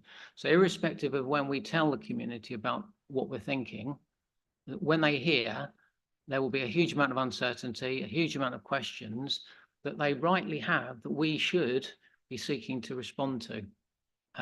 And some we will never convince it's the right thing to do, and others may well be persuaded. But so our view as officers is that we need to be very open and transparent and talk about things at the earliest opportunity, so people have the opportunity to contribute to what we're doing and not have it sprung on them at a later date.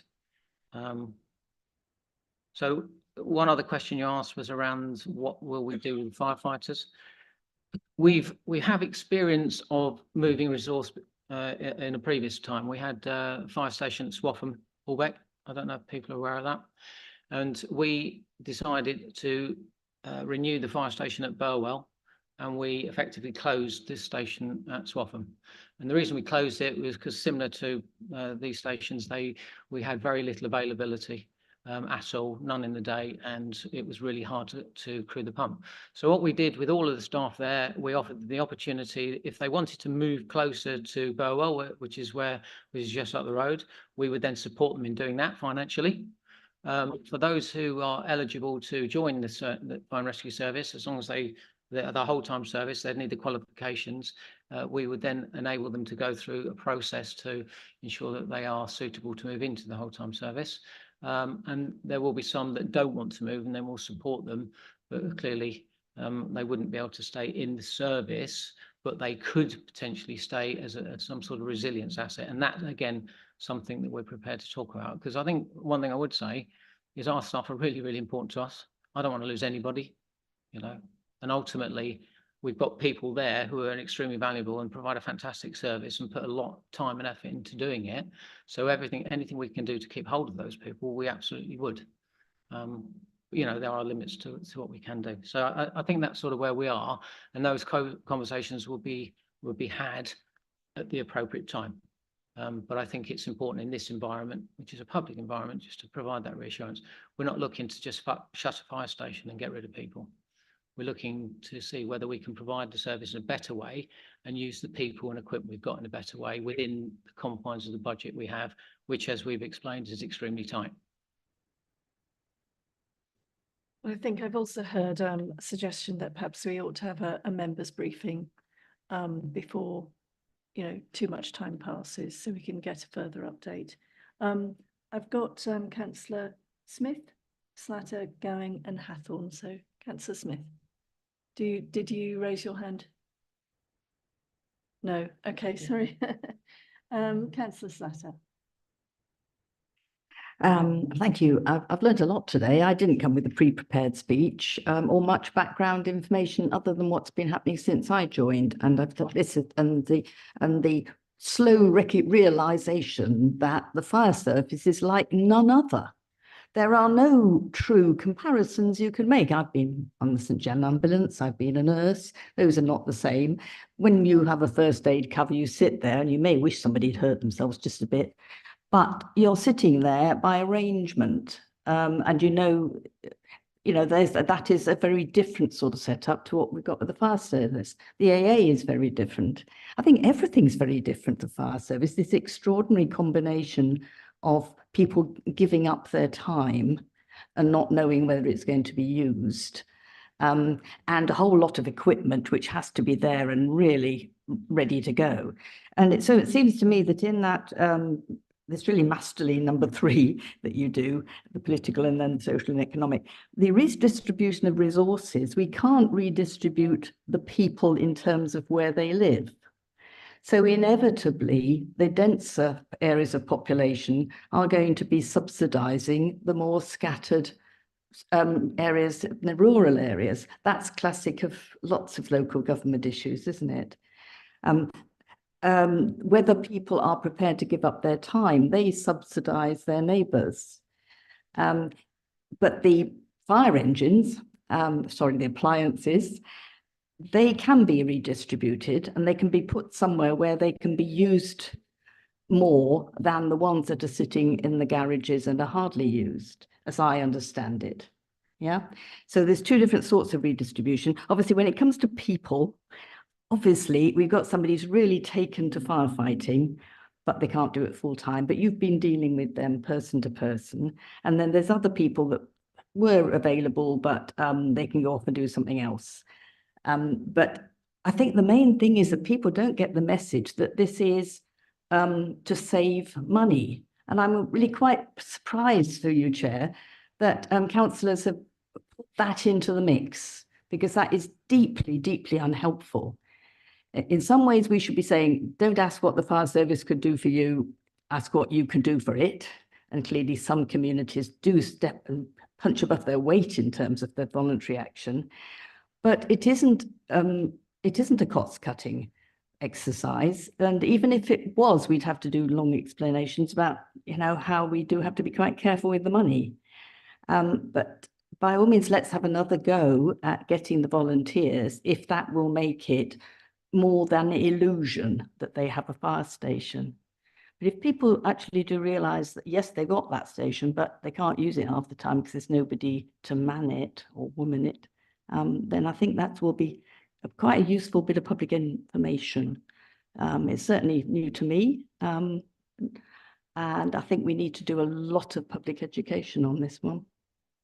Thank you. Thank you very much. Councillor Gowing. Thank you. I mean, I totally endorse what councillors Bywater and Gardner said. Mainey is rural, and I disagree.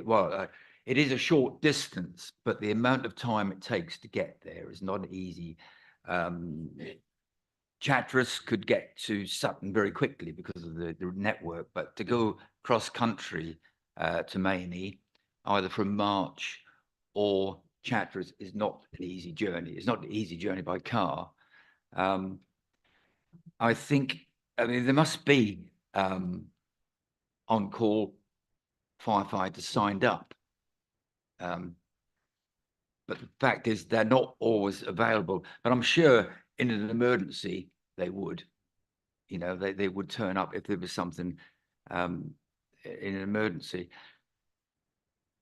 Mainey is rural, as I said before, agricultural. Now, you know, with the climate change, there's likelihood there's going to be, you know, fires in the fields, and it will need pumps to get there quickly. And I can't see really how quickly March or Chatteris can get to where that rural area is. You know, I think, and I think now it's been brought to the public, people will step forward and volunteer. They've got to if they want to keep it. Thank you. I mean, that will be a really, that's the hope, that there will be more engagement from communities to step forward.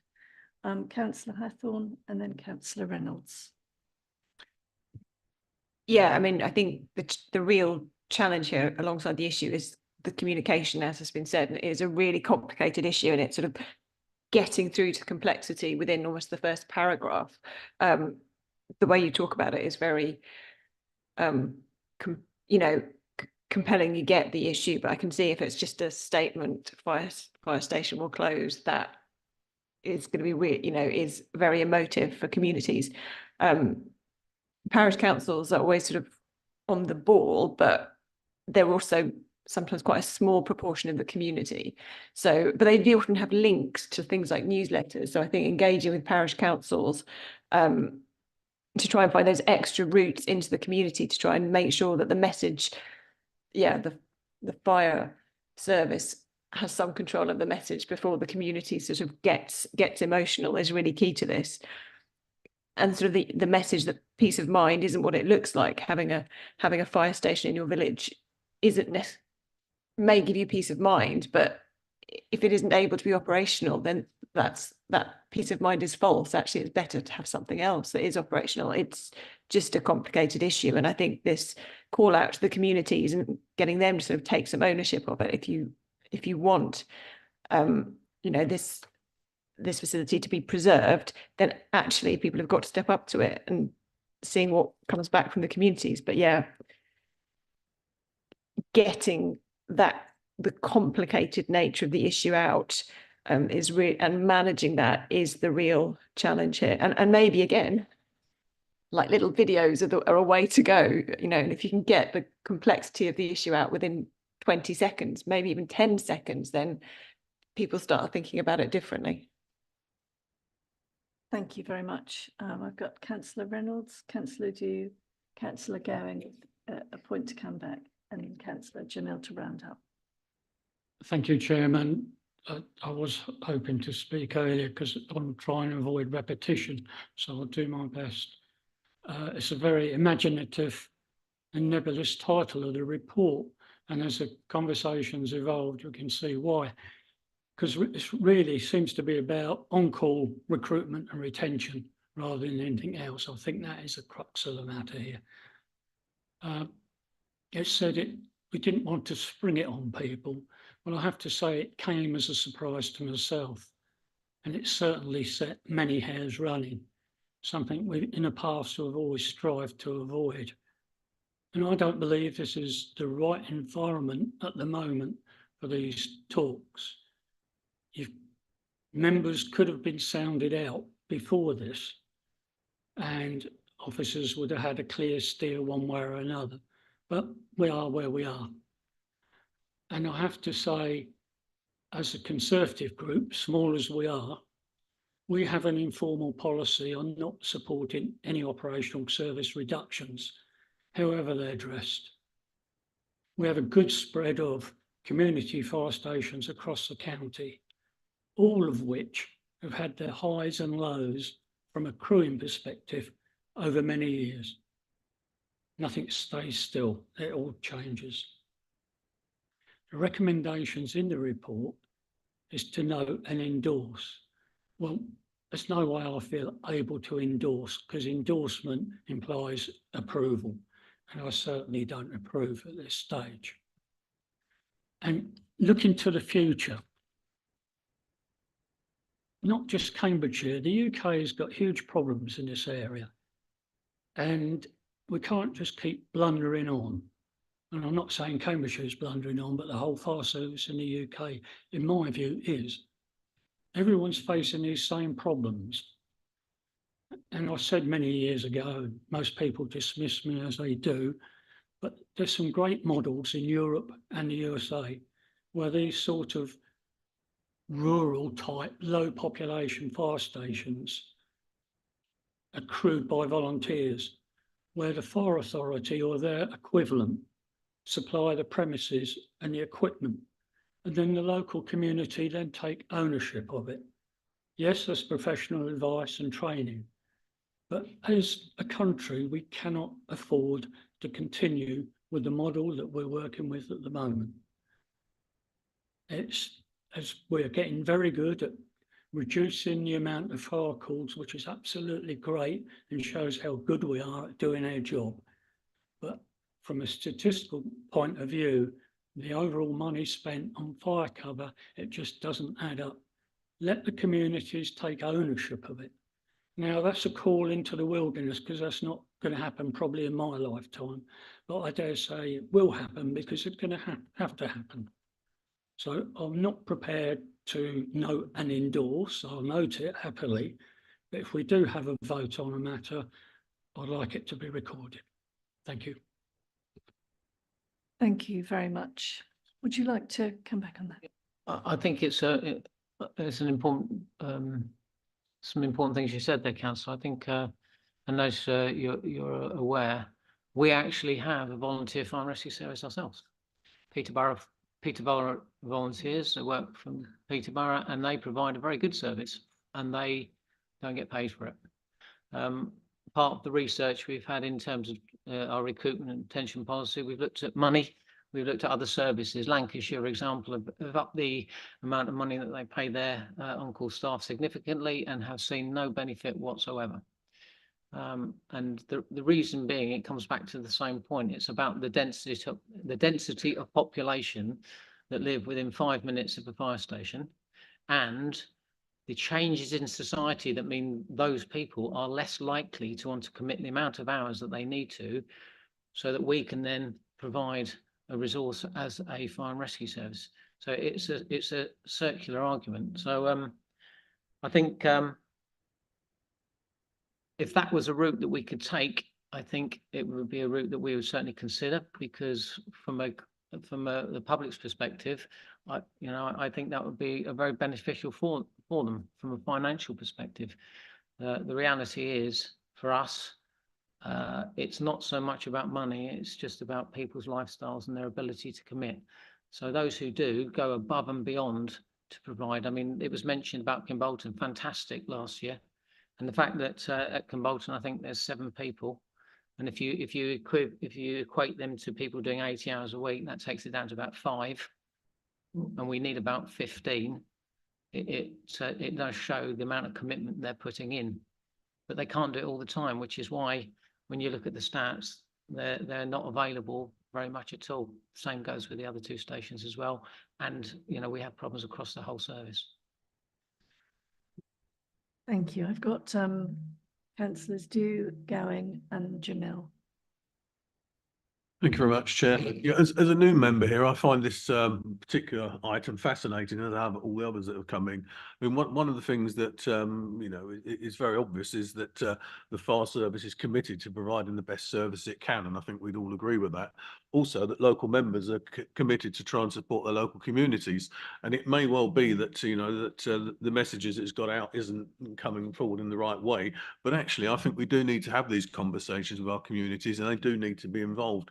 The thing that horrifies me, perhaps out of ignorance more than anything, not being on here before, is the fact that we've got these on-call fire stations that actually are unavailable 80% of the time, all the time. It actually means that people are living under false pretenses almost. They think there's a fire station next door that will call out, and actually 80% of the time it won't. So we've got to find some answers to this. And I think Councillor Reynolds is right. The model's broken as it is at the moment, not locally, nationally. And how we deal with that is a $6 million question, because I think we've already identified that if you look at how people live and work, they don't live within 5 minutes of the fire station and work within 5 minutes in the numbers that they used to, number one. And number two, I also think, it's people don't step forward like they used to. I mean, when I was younger, and I was once, I remember it well, people did step forward to various things. People were volunteer fire brigade members. They were scout leaders, guide leaders, all these groups. I know there's different things they're doing, but they all have trouble getting volunteers. For whatever reason, the volunteering sort of ethos isn't there. Those that do it, as you've already quite rightly identified with Kimbolton and the fires last year and the in the fields, they actually were overused, which is not the idea either. You shouldn't abuse people. You should keep them interested. So I think this is an interesting proposal that's being brought forward, because I think we do need to face head on what the problem is and try and deal with it. As you quite rightly said, Henry Ford came out with a lot of things over the years, but that is a truism. If you keep doing the same inputs every time, you will always get the same output. So I think we need to look at that. And it may well be that we come back to it and say, actually, the plan's okay, but we need to do different things to where we're envisaging. But I think it's hugely important that we do get out there. We do communicate the message to the communities we're trying to serve. And actually, they are aware of the problems. Because as I say, I wasn't aware, you know, and been a councillor for years, perhaps I should have been. It's a criticism of me that, you know, some of these volunteer fire stations are not available 80% of the time. The thing that would also worry me is if I'm living in St Neots, I'm actually then saying that 80% of the time my engines are covering these areas that actually I thought was covered as well. So it's a bit of a two-edged axe. So I'm happy to support the fact that we should be looking at this, and we should have members both internally and externally fully involved, and the communities that we serve. I think it's a good idea, and I do understand perfectly where my colleagues across the table are coming from, you know, with you know, their passion with regard to, you know, keeping the local service when they can. But I think the problem I see at the moment is I think we're all under slight misapprehension because it's not there most of the time, and that's the big challenge. How do we actually deal with that? Because I'd love to be in a position where at the end of this we end up with all our manned stations, sorry, all our fire stations fully banned all the while, and actually it gives you a different problem, which would be nice. But I think that's the crux of it at the moment. However passionate we feel about keeping stations, you know, these or elsewhere, I think the numbers, Councillor Reynolds did identify, again, it's a national problem. The numbers of people aren't coming forward to do this, so it's a question of can we be in, you know, do something locally that's interesting and different and gets people involved. Because if we ain't nationally, as I say, I think Kevin and I will long be gone by the time something happens nationally. So it's something we need to do, and I commend what everyone has said today. I can't disagree with anything that's either come from the top table or the members, and I'll leave it there. Thank you, Chair. Thank you very much. I believe it's Councillor Gardner would like one more bite at the cherry, as it were, and then we have Councillor Jamil. It's only a very small bite, Chair, and thank you very much for indulging me. When you're looking at this consultation, are you taking into account Huntingdonshire's District Council local plan review? Because it will be looking at where it's going to put new developments going forward. Now that is going to start to come out next year, and you'll start to see in the call for sites where these sites are going to be going forward. So surely we should be looking at that as a strategic thing going forward as to where these sites are before we make any decision. That should be looked at in the round with everything else before we start making any decisions going forward. So, you know, I would just ask that officers do look at that and then come back to members with their thoughts once they've seen it. Thank you. I'm sure that's noted. Can I just say that we do? I mean, Thames might want to come in and explain a bit more in more detail about our IRMP process, CRMP now. A big part of that is looking at the spatial planning and how communities are going to grow. And there are examples, I think Northstowe would be one, where again, we have a finite budget.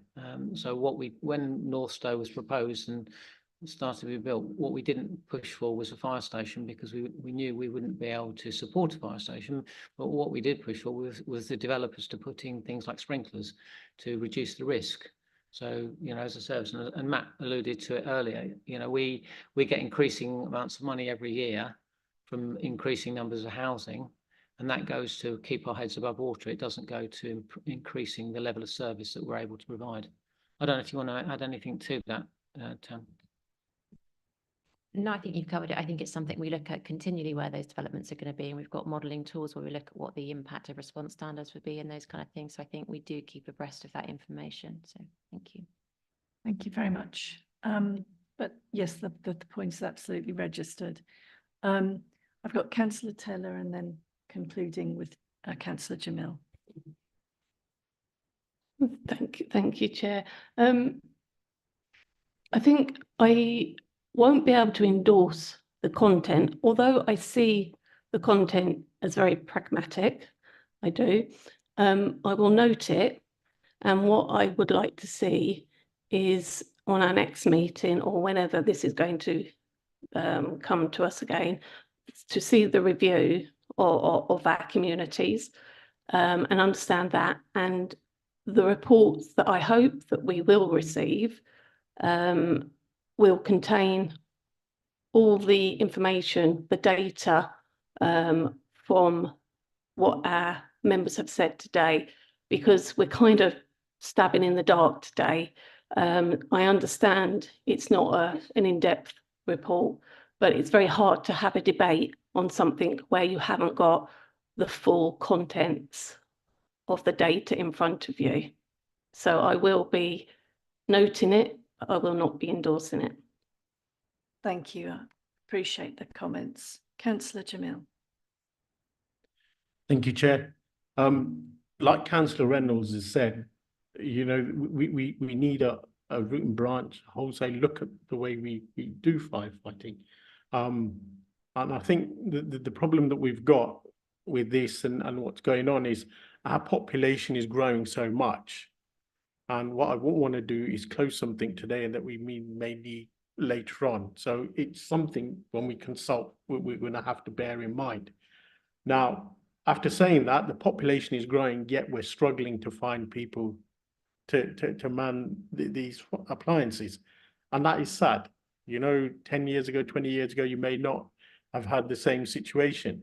But at the moment, for whatever reason, whether, you know, people need to do more overtime at work to meet the cost of living or whatever, we are in this situation. But we've also got to get away from the fact that, you know, the way these stations operate. And I think we need to enlighten the public. We need to go out, we need to tell them that this is, you know, your station is only being used X percentage of time. And I think this is what I'm looking for in the next report. And then we can work from there. But I come back to you, consultation is the key here. You know, people need to be involved. People need to, we need to take their views on board before we make any decision. But the problem is that here we are, it's the start of the process, and I'm kind of hoping that we will carry not just the councillors, but with the public as we go along with this process. Thank you. Thank you very much. Do you just want? Yeah, if just very quickly, just for one piece of your assurance, we are not working to a specific timescale here that we must get this back so that we can crack on with the decision. That's not what this is about. This is the opening of a conversation, and I said this right at the start of this. You know, and at some point we have to raise it, and yes, hairs are inevitably going to run, and people are going to have lots of questions, much the same as you have today. And this is an opportunity for us to have that conversation, and it will take as long as it needs to. Our aim will be to have something by June, but that doesn't mean to say we will.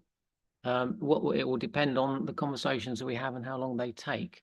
So ultimately, when we come back to you, and it picks up the point that was made earlier by Councillor, you know, we will come back with the full detail. We will be having a very in-depth conversation with our communities, aimed at them understanding what we're doing and why we're proposing it, what the challenges that we're facing, and our aim of providing the best service we can, so that when we do make this decision, we can tell you how the community, or sorry, when you make the decision, whatever that decision is, you will know how the community feel about it.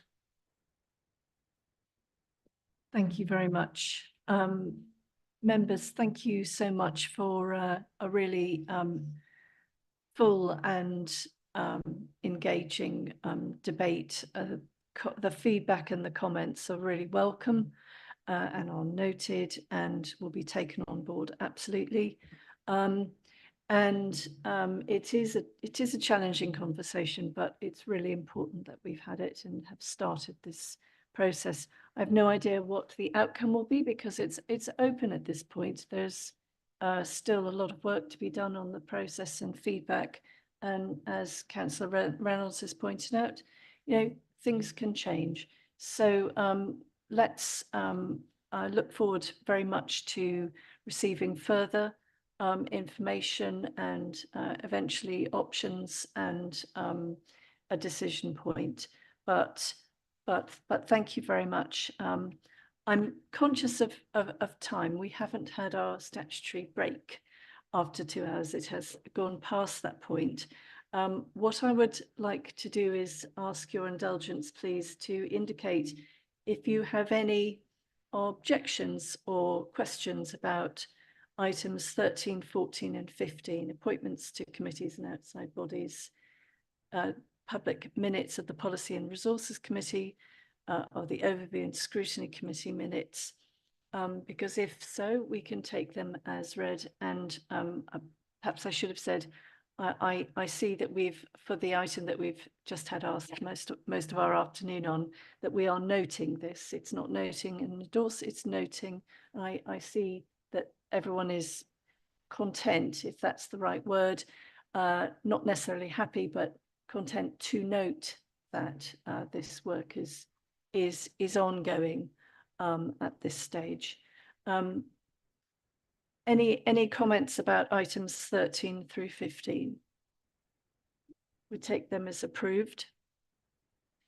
And the final item involves the exclusion of the press and public, that we resolve that the press and public be excluded from the meeting on the grounds that the agenda contains exempt information under paragraphs 3 and part 1 of Schedule 12A of the Local Government Act as amended, and that it would not be in the public interest for this information to be disclosed, information relating to financial business affairs of any particular person, including the authority holding that information. So do we need a vote on this, or do we need to, we can just agree that this is going to happen, and maybe we can have a 5 minutes break while the... So we're taking a quick vote on the matter of going into private session. Those in favour? Those against? Those abstaining? Thank you very much. That's carried.